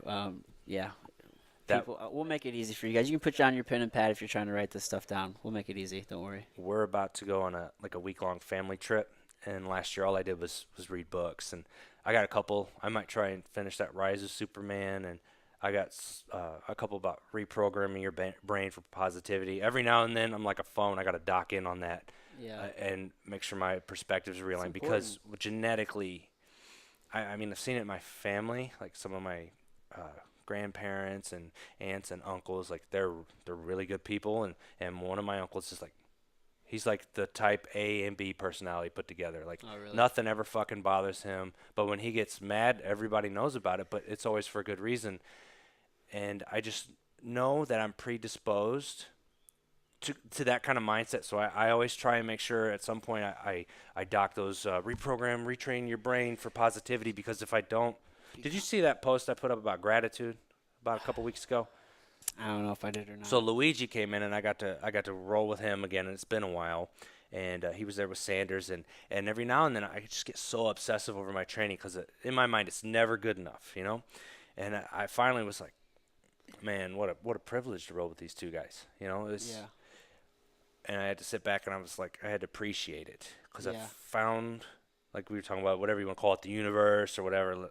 Uh, if I go into my day more with gratitude, yeah, it changes everything, and it's something I ebb and flow with. But if I appreciate what my body is capable of doing now because of the surgeries I've been under, shoulder, back, herniations, blood disorders, internal bleeding, to have a clean bill of health now and be on no medications at 32 and to be able to perform in what I think is the hardest sport in the world at right. what I think is a pretty high level, I need to appreciate that a little bit more. I take it for granted, and I don't as much as I see other people because of what I've been through, but I know there's times where like I'll bitch about little things. And my boss at work, Megan, she'll even call me on it. She'll be like, "That's not a big deal." And I'm like, you're right. I need to shift my thinking, and I know I'm wrong here, but I can't help but feel this way right now. So bear with me while I try and process this. Well, at least you're able to kind of take that, like, she brought attention to that, right? You're able to take that information and actually use it and work through that and actually try to be better. You know what I mean? Mm-hmm. You're not just well fuck this. Like, what are you talking about? So you're open to being better, and that's a huge part of it. You know what I mean? Like, you have to be. Yeah, unfortunately, with as passionate as I can get, some of my good friends in this, they kind of can catch the heat a little bit sometimes, but they know it's not directed at them. They're kind of used to it, and my buddy Craig Nasello and Jeremy Johnson, they kind of catch a little bit of it because there's a part that you got to express to your inner circle. There's that face you got to wear, Yeah. not because you're fake, but You're human, man. not everybody can know who you are. You Yeah. can't let everybody know that. And if you acted like you did around some people to the public, they wouldn't really like you. But you can't be real with everybody. Like, here's what's eating at me, guys. Here's why. Here's what I'm fucking thinking. Here's why my attitude's been bad. Right or wrong, this is what I'm dealing with. And then, you lean on that group and they're like, okay, well, you're right in this area. You're wrong in this area. Cool. Okay. And then when I take that next level, it's like when you wrote an email, an angry email, and then you go back through and you're like, okay, let me make this a little nicer. Let me Right. make this a little nicer. And then the message you can actually send Yeah. Well, is there. we're human, right? We have initial reactions, and a lot of times those initial reactions are fucked up, Yeah. right? And get posted online if we're not careful. Yeah, but I mean, there's nothing wrong with okay, okay, well, I did feel that way. That's initial, but obviously I've had some time to think about it, and you can do better, right? For some reason, we're like pegged into these situations. Well, that's how you felt. Well, maybe that's how I felt initially, but I am a human being, and sometimes I'm wrong, and I can do better. So let's take this information and let's try to improve on it. Like, don't for some reason, if you change your mind on something, then You're a waffler. yeah, something's bad. Well, no, I just took new information Yeah. in, right? And I know that sometimes I fucking overreact initially. Just give me a second, because my first reaction is probably gonna be pretty fucked up. Yep. So give me a second. Me too, man. Let's work through this, and gratitude is definitely a big part of that, man. Like just waking up every day and just at least I try to have a gratitude practice of at least saying like one thing or that I'm grateful for, and I try to do that with my kids. I need to be more consistent with that, more disciplined with that with them, because I'm like, hey, what's one thing you guys are grateful for today, and whatever it may be for them, but so they can have that practice. But yeah, man, I mean, if you're just pegged into the situation to where you're not able to fuck up and be wrong and try to grow, then like you're just stuck in this perpetual cycle. I don't know. I'm wrong all the time. Yeah. And that's one thing that, as I communicate with people older than me, a lot of times they want to act like they're right just because they're older.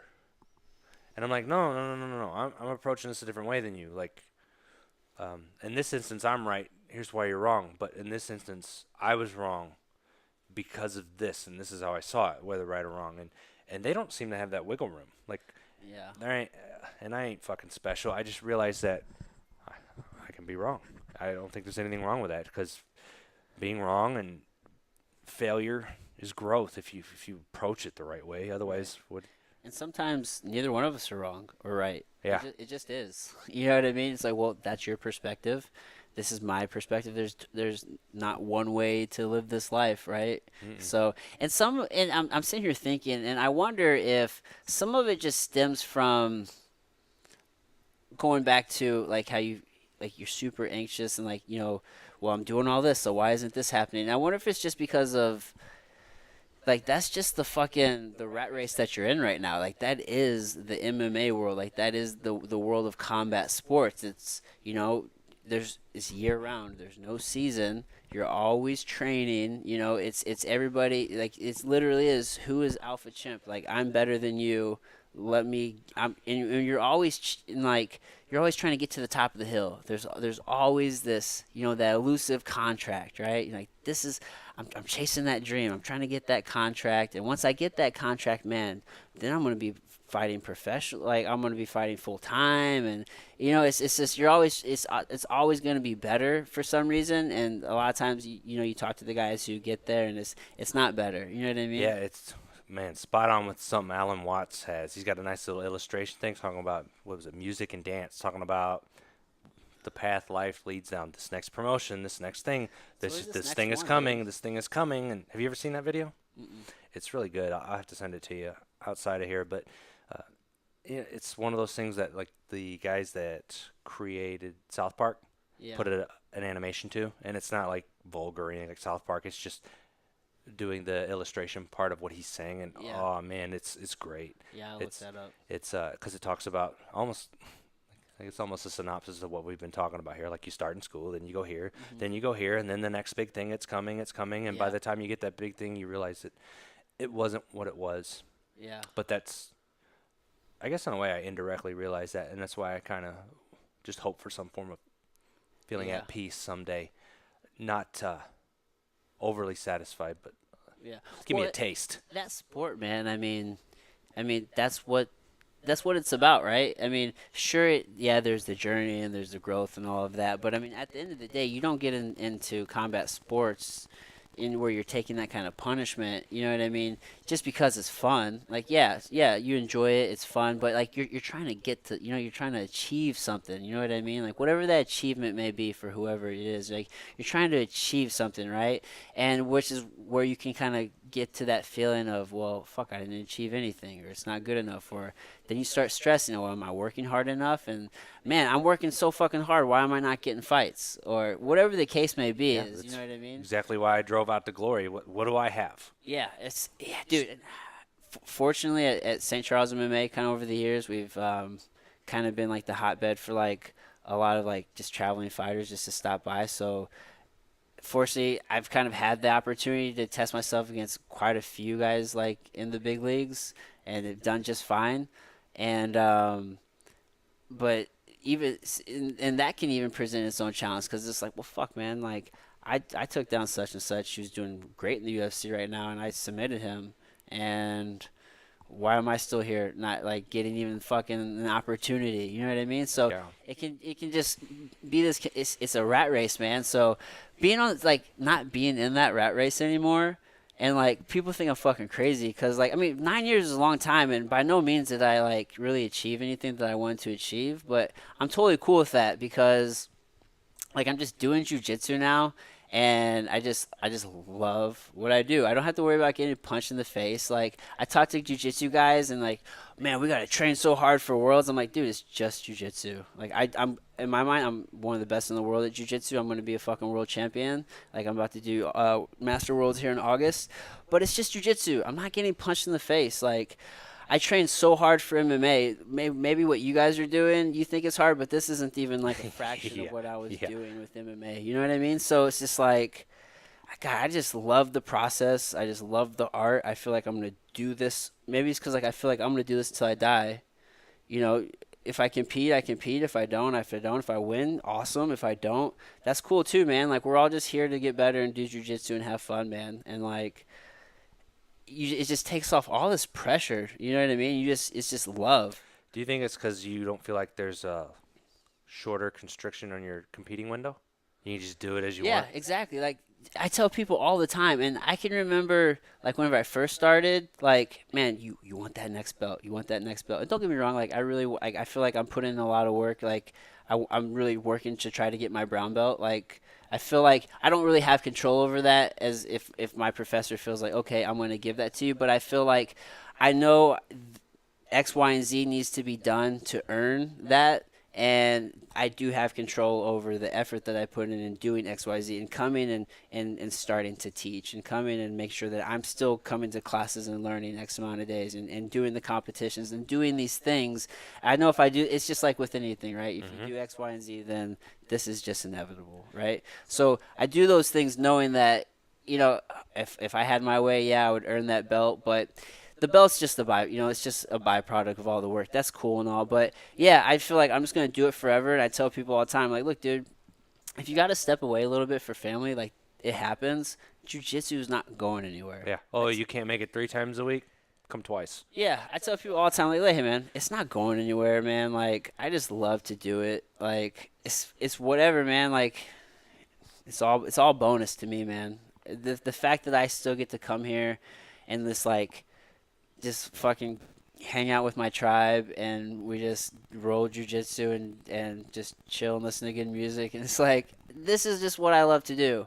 And you know what I mean?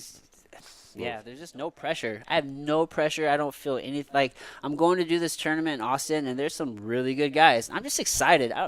I don't want to be like, because in MMA, right, there's always that spotlight on you. You always got to be kind of hard, and it's just like, well, if he says, oh, well, I don't care if I win or lose, like, well, you're a fucking loser. Yeah. Because you just said you don't care. Like, Yeah. you know what I Well, mean? there's quit in you. Yeah, like, well, you've already accepted loss. And there's a part of that, right, mentally, right? You want to have that mindset. You don't accept defeat before you go in there. You fully go in there intending to win. Like, I fully go in there intend to win, but there's no pressure for me to win. Like, one, I'm not a no-gi guy. Like, I mostly do gi. And to me, like this is just all bonus. Like I went and did a tournament because I wanted to go to a health conference, so the tournament was just bonus. And then it's like a whole bunch of cool things have just started to happen from this. It's just the chain effect. You know what I mean? It's like it's just all jujitsu and it's all bonus because I'm just happy here doing jujitsu in the first place. Yeah, I can definitely see that. I mean, I plan on doing it as long as I can too. Yeah. And that portion, when it comes down to it, it does seem like the volume's turned down and everything else there. Yeah. Because the peak for a fight, and then no matter, you could do everything perfect, and you could just lose one moment. Yeah. And that's it. And then you had to sell tickets to it, you had to promote it, you had to do that. Whereas tournament style jiu-jitsu, you're like, you know what? If I lose here, I would have learned something. There's no really as much embarrassment in it as there is in, because everybody thinks fighting, oh my God, well, he lost. I'm like, have you ever done it? Like, Yeah, there's a lot of ego there. like, yeah. that shit happens to anybody. Like, it's Matt tough. Serra beat George St. Pierre. No one ever thought that was going to happen. Right. And, I've seen some crazier shit than that. I've experienced it myself, Yeah. firsthand. And it's not anything you could ever relate to somebody unless they see it. But when those moments, those learning opportunities as a pro fighter happen, there's a lot more weight to it. Whereas if I lost in a jiu-jitsu tournament, okay, you know, Yeah. fucking hate losing, but Yeah. I know what I got beat with. I know I can work on it, and I know I can face that guy again, you know, and I can try and right that. But Right. no one's signing up contracts to have another fight when there's 3 or 4 a year. But if I could run into that guy at the next tournament, Yeah. Which is hey, probably a couple months later. yeah, and that man, run like the old playground, run that back, you know. Yeah. let's do that again. So Yeah. Not fighting, man. I mean, the competitions are just so far and few. You know, countless hours put it in between, you know, camps. Yeah, it's just a whole different environment. So having switched over, like there's just no way I could ever go back to that high stress environment. So many times I just sat there and I thought about, man, like you take that contract, like you sign, you know, and you're like, now I'm just obsessing over some fucking dude. And I'm just in my mind, he's training 24 hours a day. So why am I not training all the fucking? Now I have to wake up early and go run because I have to outwork this guy, right? Yep, And absolutely. now you're stressed all the time, and then I start having these moments like, man, why the fuck am I doing this, man? Like, why? I'm just stressed all day. Like, all right, now I made weight and it's cool, but now I'm just waiting. My whole day is just waiting for this 15-minute event that's probably not going to happen until like 10 o'clock tonight, or if it's a shitty show, maybe 11 or 12. Yeah, yeah, yep.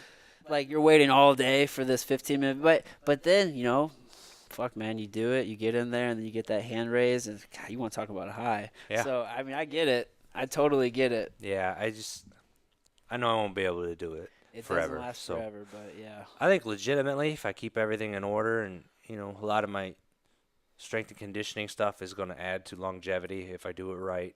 Yeah. Because you know, when you first start off, you need those grinding jiu-jitsu rounds, you need those grinding, Yeah. you know, sparring rounds, you need those harder wrestling practices. But as you learn the technique, you kind of just need to add and touch on them, but you don't have to do them constantly. Yeah. So as long as I build the body up, make sure it's got proper movement, it's got proper conditioning, my heart rate's fine, my stress levels are Yeah. down. I've already got that knowledge. Yeah. Now, I'll lose some if I don't touch up on it. But I don't have to do the one-on-one stuff at a level to where I'm tearing my body down so much because I have to learn it like I did when I was new. Yeah. Now I feel like if I can just stay on top of, you know, keeping the body in line, staying on top of those injuries, and I peak myself properly, proper pad work, proper drilling, proper good drilling with good partners, you know, and I can piece it together and have those good sparring sessions with the people I trust. I don't see why I couldn't still progress and do this for a good amount of time. Yeah, if you're taking care of your body and you know you're not taking a lot of punishment, you can definitely do it for a really long time. I mean, the body holds up. you Yeah. know? And I've never had a concussion, never been knocked out in a practice. You know, I've been conscious enough not to take that kind of damage because if someone was trying to headhunt, fuck them. Yeah, I mean Jeremy Horn, he fought forever. I mean, obviously, you know, classic Randy Couture. You know, he didn't start until later in life. So I mean, if you're taking care of the body, you can definitely, you know, extend that competition window for sure. And I mean, Yoel Romero, gosh, that guy is a specimen. But Yeah. you know, he's able to compete because he's just physically able to hold up. Well, and it's always weird because leading up to it, you're like, you know what? You know, I put in all the work on this. It's all behind me. I got it banked. All I got to do is show up and perform. And you're like, this weight cut sucks. And you're like, you know, this one goes my way. I might just be done, you know? And then you go out there, you win, and you're like, okay, you know, that was good. And man, I'm fucking glad I won. That's a relief. I expected to win. So, you know, Yeah. but a couple days go by and it's like that brain starts going, hey, what do you want to do next? You know, Yeah. what's the next challenge you want? Oh yeah. I saw Dylan Dennis fight Kyle Walker, and I'm like, fuck, give me that fight. Am I overmatched? Yeah. Do I give a fuck? Not at all. That's the challenge you want, man. Give me that fight. What's the worst thing that happens? I lose to a world champion in jiu-jitsu 2-time. That's the next phenom. I saw his stand-up. He's got some holes in it, you know? Am I gonna grapple him? Fuck, no. But that kind of a challenge there, it's like, why not? Why not? Why not, man? I mean, you only got one life. What if it goes my way? Look at Zach Freeman. I don't think he was overmatched, though. But But They he acted like sees he that was. opportunity, Yeah. and in everybody else's eyes, he was. So that's all that matters. Perspective is fucking everything, I thought that was great. I'm like, it's what you guys get for acting like you fucking know shit, you know? dude.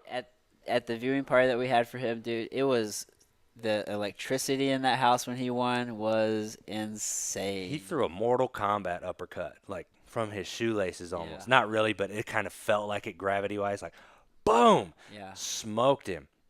And that front choke he has, like when he came and trained with us a couple times, like he gets you in that, he's strong. yeah. It's you're not getting out. Yeah, I think he won worlds in that with Yeah, that. it doesn't Master Worlds, surprise me. so, yeah, Zach Freeman is a good fighter. So then, okay, so you're not gonna try to put a number on it, just kind of I think it's one of those things like go for I'll know it when I know it. know it when you know it. Like if I wake up and I'm like, fuck, I don't care anymore, Yeah, then I then I'll still train, but yeah, I'll be like, oh, yeah. I wouldn't even think about it. The moment you start thinking about it, then you're done. So yeah, the fact that exactly. you're not thinking about it's a good thing. You kind of think about it when a fight's coming up, but that's just because you don't want to cut the fucking weight and deal with, Yeah, that's uh, just a whole you know, nother. we need you to sell this many more tickets, and you know, and then you got just the little stresses of it all and little annoying things like Yeah, people going, "Are you ready?" And I'm like, "No, I've been sitting around fucking eating cheeseburgers." yeah. You know, what do you think? Don't ever ask me that question. Well, you stay at the cryotherapy place, Yeah, and you'll be able to hold up your body for a while. I feel like that gives me one extra day a week to train hard. Yeah. I do. Otherwise, I'd have to take a second one. Do you ever try doing cryotherapy like in the mornings Yeah, to get actually, those cold shock proteins? that's usually how I have to do it. Yeah. Because I'll train in the evening and I'll come do it in the next morning, and then I'll roll and I'll stretch a little bit afterward, and it helps a lot. I'll go down there after a workout. If I had a real rough one, or if I have an injury. The benefit to having a key to the place Yeah. is it's just a convenience of time at that point. So if I fought that fight before I fought you, Mike Gaston, I hurt my ankle bad the week out. It was swollen. I could barely put any weight on it. I had one of those coolers with ice in it that I'd rest on it. I'd cryo in the morning, practice. I'd drive back out there, cryo in the evening. Because at the time, you know, Gaston was training out of Pedigo, and you know those guys were killing everybody in those jiu-jitsu tournaments. I'm like, man, I do not want to wear tape on this ankle Yeah. because then that's just like, hey, look what's here. Yeah, You know, take come this. grab it. And with all of that, I was able to compete without having to wear that, and just in a week's time for it to make that big of a recovery was huge. Yeah. Yeah. That's probably a huge help for you for sure. Fuck. With the with the cryo in the morning, have you ever tried doing sauna in the evenings? Not specifically, so Do I'll you do much sauna? no, I don't really like sauna much. Really? I'll do hot soaks. There's one at Hit Squad. I just never really liked the sauna. I don't like breathing in them. It's just like if it was the infrared sauna, yeah, I could Yeah. chill in there. Yeah. But it's also hard for me to sit still. Yeah. It's hard for me to sit still in there, and when I feel like I got 20 things I still have to do or get home to do, and it's I'm not against it. I do hot soaks, hot Yeah. tub, hot Epsom salt baths. I like those, and then I can tend to distract myself and you know watch a podcast it's on Yeah. YouTube or something, and in a lot of ways I kind of do like I have a little distraction throughout the day because I feel like that's the way I can also get my stuff done and still be learning. Right. So Have you listened to like any of those Joe Rogan's podcasts that he's had Dr. Rhonda Patrick on talking about like the heat shock proteins and different benefits of the sauna? yeah, the one a couple years ago that was pretty good. That was Yeah. some of those people I kind of can't watch the whole things. I have to catch the clips, like the Sleep Doctor. I tried watching that, and just his voice didn't track with me. It was hard to follow because it was like being stuck in a lecture of, you know, there's a certain paralanguage and to your voice that's easier to pick up or not. There are some I've been meaning to go back to and catch up on the finer points, the meat of the conversation, and I haven't been able to. But yeah, her stuff about cryotherapy and the norepinephrine levels, and then the sauna, that was good stuff. I just, Yeah. what was it she said? You had to be there about 10 minutes or so. Yeah, I think it's kind of like, 10 to 15 minutes, post workout. You just get a lot of benefits. It's shown to lower all-cause mortality by, gosh, like 60% or something. I might be wrong on that percentage, but it's something ungodly high. It's I love the heat. I love the sauna. It's like one of my favorite things. I mean, I do cold showers in the morning, which even then, that's not really good enough. I would really like to get something where I could really get that temperature down. But Yeah, I love the sauna. I'm a big fan of the heat shock protein. It's kind of hard to get in there for me at the end because I've already probably sweated about 6 pounds out, and so to get in a in a hot sauna afterward, it's just, I don't know, maybe be a Yeah. little bitch about it, but I Well, just am not like, I wouldn't be like, man, yes, yeah. I'm relaxing here. Even if I could drink water in there or something, Yeah. I'd kind of be like, There's uh, there's already a little bit of that association with weight cutting, right? It already sucks. Like, yeah, that place just sucks, man. yeah. I never use the sauna to cut weight. Yeah. I only use the hot bath. I never liked it. I think for me, if you're breathing in a sauna, it's harder to breathe in there. That induces a level of panic, whether you're used to it or not, and that raises your cortisol levels. And then when your Yeah. cortisol levels are raised, you're not going to cut near as much weight. I think that's why a lot of those guys. Did you see Darren Till's weight cut? They had him in a sauna in a sweatsuit. Like, he's already in that state. I don't know how well your body, when it's dealing with that much stress, will actually cut that water weight. Yeah, you can definitely start getting pretty claustrophobic in there. Hmm. I enjoy it, so I don't really tend to get those feelings of anxiety or anything in the sauna. I mean, it definitely sucks when you're cutting weight and you feel really bad. I prefer to like kind of soak in a tub or something for like the last like 3 or 4 pounds. But yeah, I don't know. I love it, You're just kind of like, fuck it, I'm in it. dude. I just love the heat. If I had to choose heat over cold, I'm definitely gonna choose the heat. I respond pretty well with it. And have you heard or come across anything about how, like the typical, rice method, you know, Yeah. to healing is just kind of like, Rest, ice, compression, elevation. yeah, not really ideal when you're dealing with certain injuries. I think a good balance of ice and heat both do well because you got to have the circulation, so you need the heat, and the ice will be constrictive, but it can also help with that inflammation. So So usually I try and use both. yeah, so I feel like from what I've learned is that ice is so the doctor that actually created that protocol just did that on the fly, and he's actually since it's come out has said like there is no scientific evidence to say this is like the best, and like I think he might have even said he's wrong. I don't know if he's wrong or not, but the idea is that there's no real scientific basis to that, even though we all believe it, and like it's great for like pain relief if you want to use it for pain for a lot of things, but on certain injuries, inflammation. So we commonly mistake swelling for inflammation. Swelling is like a byproduct of inflammation because you have like all this fluid and waste that kind of gets stuck in this area because like the muscles around the injury aren't contracting, so we're not able to move this waste, so it gets stuck there, so we have swelling.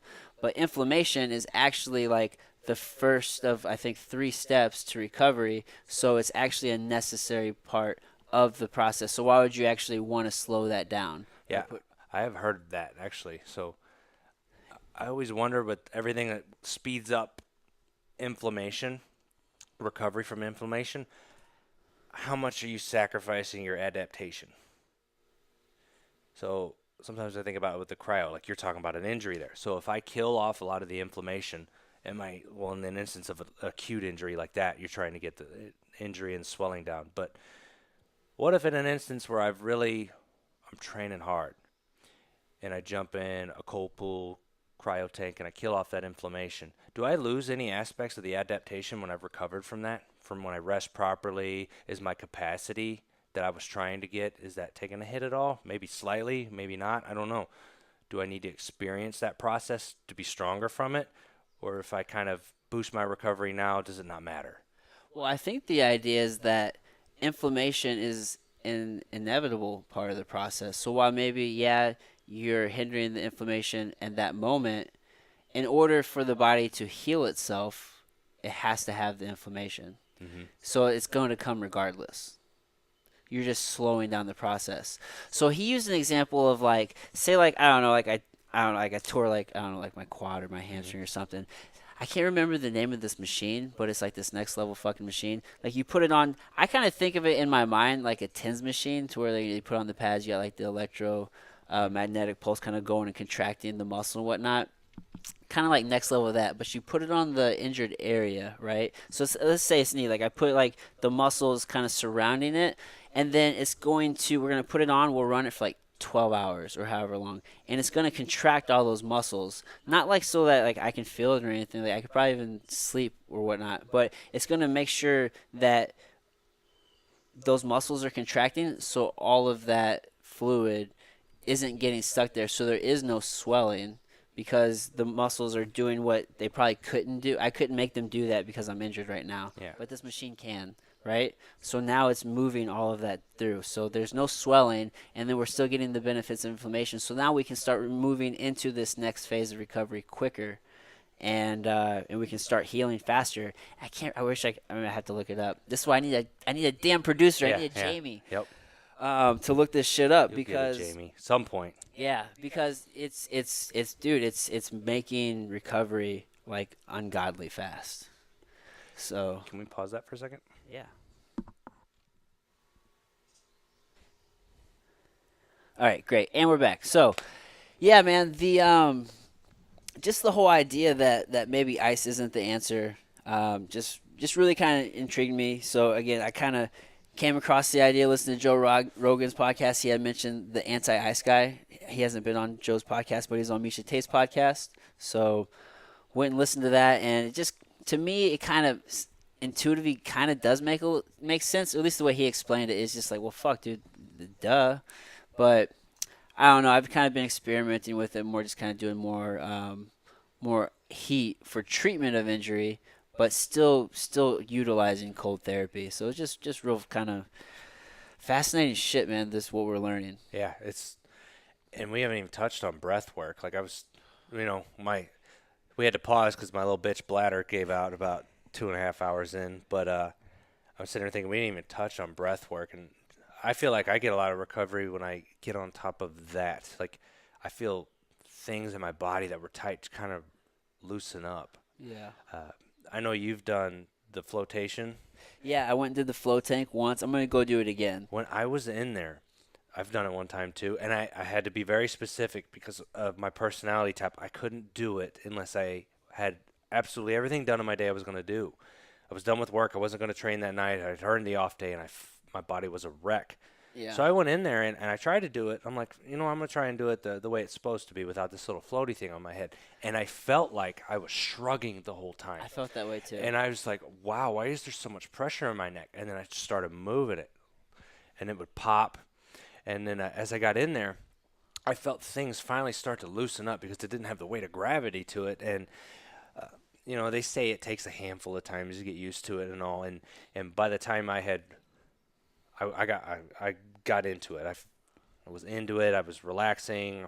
I was doing my breathing, and I woke up and I was done. Yeah. I still had about 20 minutes left, but then I probably know the next time I would do that. But I just realized from when I was doing a lot of the breathing and when I did that, how much tightness there was in my body whenever I actually pay attention to it. Like I stretch and I do all my mobility stuff, but if I'm consciously really paying attention to that, I'm like, wow, like it kind of worries me a bit. I'm like, I got to get this part under control. Yeah, I felt like I was trying to hold my head up more than I really needed to. It took me a little bit to kind of relax that. Once I did, though, it was definitely a good float. Yeah, man, breath work. We're just learning more and more about it. Just the benefits and all the great things that kind of go along with just being present and like. Not just not doing shallow breaths, but deep intentional breathing and just like moving the oxygen. Like it sounds all fucking woo wooey, but there's science to this shit. Yeah, and I have the data with my heart rate monitor because I've done it. Like the inhale is supposed to be about half as long as the exhale. The exhale is a response of relaxation. So to breathe in and like if I can control that, no matter. And in my mind, I always think of it as if I'm trying to recover from a workout or something. If I'm breathing, that's kind of a panic response breathing. If I take control of it and I make sure I'm doing my deep, concentrated breaths and I do a lot of diaphragm strengthening to help that my heart rate drops a lot quicker. Yeah. No, I used to say all the time about the elevation training mask because I used it. I was like, man, I did too. It's not going to simulate really elevation, but what it is going to do, it will strengthen your diaphragm. I tell that, I'm like, dude, your diaphragm is muscular tissue. It will strengthen. Like, that mask will do it. So, like, that was probably like the biggest benefit I got from that. But yeah, dude, I'll often just take a real big deep breath, and I think a lot of sometimes it's like people aren't used to that, Mm-mm. and it's like, what's wrong? Nothing. I'm just taking a breath. Like, You can feel yourself wake up if you're like, oh, hold on, and you just kind of take 10 deep breaths. Like a little bit of clarity comes on, and it's interesting. It's that last time when I was cutting weight, sitting in the hot tub, the weather had turned for the best part it could for the cut, and I'm sitting out there in the sun. I'm like, well, right now I can't have water. Right now I can't have food. I said, you need food, water, and air to live at minimum. I go, so I'm just gonna enjoy this air, and fuck, I dude. sat in the hot tub just. Like you said, you always say embrace the grind, embrace the suck. And I was sitting Yeah. there like, embrace the suck, This air is good air right now. Yeah, So dude. let me tell you. This is part of the process, Yeah. dude.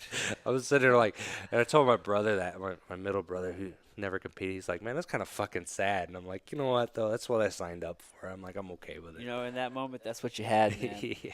And man, that makes me think of Viktor Frankl's book, A Man's Search for Meaning. Have you read that? Mm. Real short book. I'm gonna let you borrow it. Real short book, quick read, but gosh, dude, it's just all about just finding meaning and finding purpose in life, and yeah, it just gives you a whole different perspective. Yeah, I mean, that actually sounds like a lot of what I was talking about here. Yeah, yeah, it is. It's very kind of stoic in nature in a way. It's a great read. It's a great read. I got a lot of show notes to put together for you folks listening. Yeah, man. Well, fuck, dude. We've been pushing almost 3 hours. This has been a great conversation. We'll have to do this again for sure. There's a million other things we can talk about. Absolutely. I'm not surprised it went down, this far into it. So I made sure to clear my day for sure. And no, I'm glad to do it. I think Yeah. this is going to be a good thing. Change different perspectives. People that know you will probably listen in, and haven't talked to you in a while. And then even if they're not going to agree with you on everything, at least it'll open up some form of, oh, I hadn't thought of that before. Yeah. That's how it started with me. And just being open to different things, different ideas. Jiu-jitsu doesn't have to be your answer. It'd be nice if it was, but it's like CrossFit. Everybody's so hard on CrossFit. Yeah. But the community that they build in those gyms and the camaraderie and the support, it reminds me a lot of what we do. The only thing I don't like about CrossFit is their goddamn pull-ups. Those aren't fucking pull-ups. Those are swing-ups. Just dead hang pull-up, That's my only thing I got with you guys, but just call them swing-ups. But that's changed a lot of lives. I think that's kind of interesting, and I think I've seen people that I've graduated high school with. They're not into what I'm into, but I've seen it change them in the way that what I've experienced has changed me. So there's avenues for everybody out there, and I think it's good the more we can get that out there and at least start that ripple effect. Yeah, man, I think community is key. So, just finding something that you're passionate about and connecting with some people doing that, and just fucking just try to be better, just that's all we can do, man. So good shit. Well, how can people get a hold of you, dude? So I'm easy to find online. So I've taken over the Google of my name. Whoever else shares it in this country now has to fall behind me. So I actually bought my domain name in college just for fun, because I used to run an Apple store, so I was trying to play with iWeb, and so I actually still own the domain name. There's nothing up there, but wise move though. yeah, I'm like virtual real estate. That must be the next thing. But then I'm like, wait, I didn't have any money in college to buy up anything good anyway. But no, I can be found on Facebook at facebook.com/Jordan Dowdy MMA, Instagram Jordan.Dowdy, Twitter at Jordan Dowdy. I don't use Twitter too much. I find it to be too cluttered, but I try to use it every now and then. But Yeah. that's really where you can find me on social media stuff. I try and post stuff every now and then dealing with what I do and other thought-provoking things. But give it or take it, it's fine. I'm just living my life, trying to show little bits of it, not trying to act like I'm something I'm not. But the social media game is weird. You start doing it, and you're like, man, I feel like such a punk. Like, look at me, like those girls that are fitness models and showing videos of their squats, but they're talking about their form. Like, we know why you did that. Yeah, it's one of those things, man. It's kind of one of those weird things, man. It kind of just comes with the territory. It's like, Necessary do I do it, evil. do I don't do it? But you just gotta play the game sometimes. I wish I could disconnect from it, but I like seeing what my like-minded people that I don't see every day are up Yeah. to. Yeah, I mean, I feel like if you use it with a purpose and you use it, in a way that, adds to your life, then yeah, it's definitely not a terrible thing. So it's all about how you use it. It's interesting. One of the things I do enjoy is uh, seeing what books people are reading sometimes. Like I saw you post that flow book, and I'm like, hey, I'm reading the one kind of like that, and I didn't get through it yet, but I need to. But I mean that was always kind of cool to see. It's like Yeah. what's all the top people doing? What are the people that I'm trying to emulate doing? Because this is my pathway to them, not what Susie did today or what she ate for lunch, but Yeah. what How can what's I be Conor better? McGregor doing today? How's he training? What did he read? What's his coach up to? Because I Yeah. watch more coaches. I follow more coaches or anything on social media than anything else. So Yeah. Well, shit, man, we can talk for hours. We'll have to yeah, we'll yeah. have Let me you shut back. up. We'll no, dude, we'll have you back. We'll definitely have to talk some more for sure, man. So, all right, everybody. Well, until next time, we'll see you later. Peace.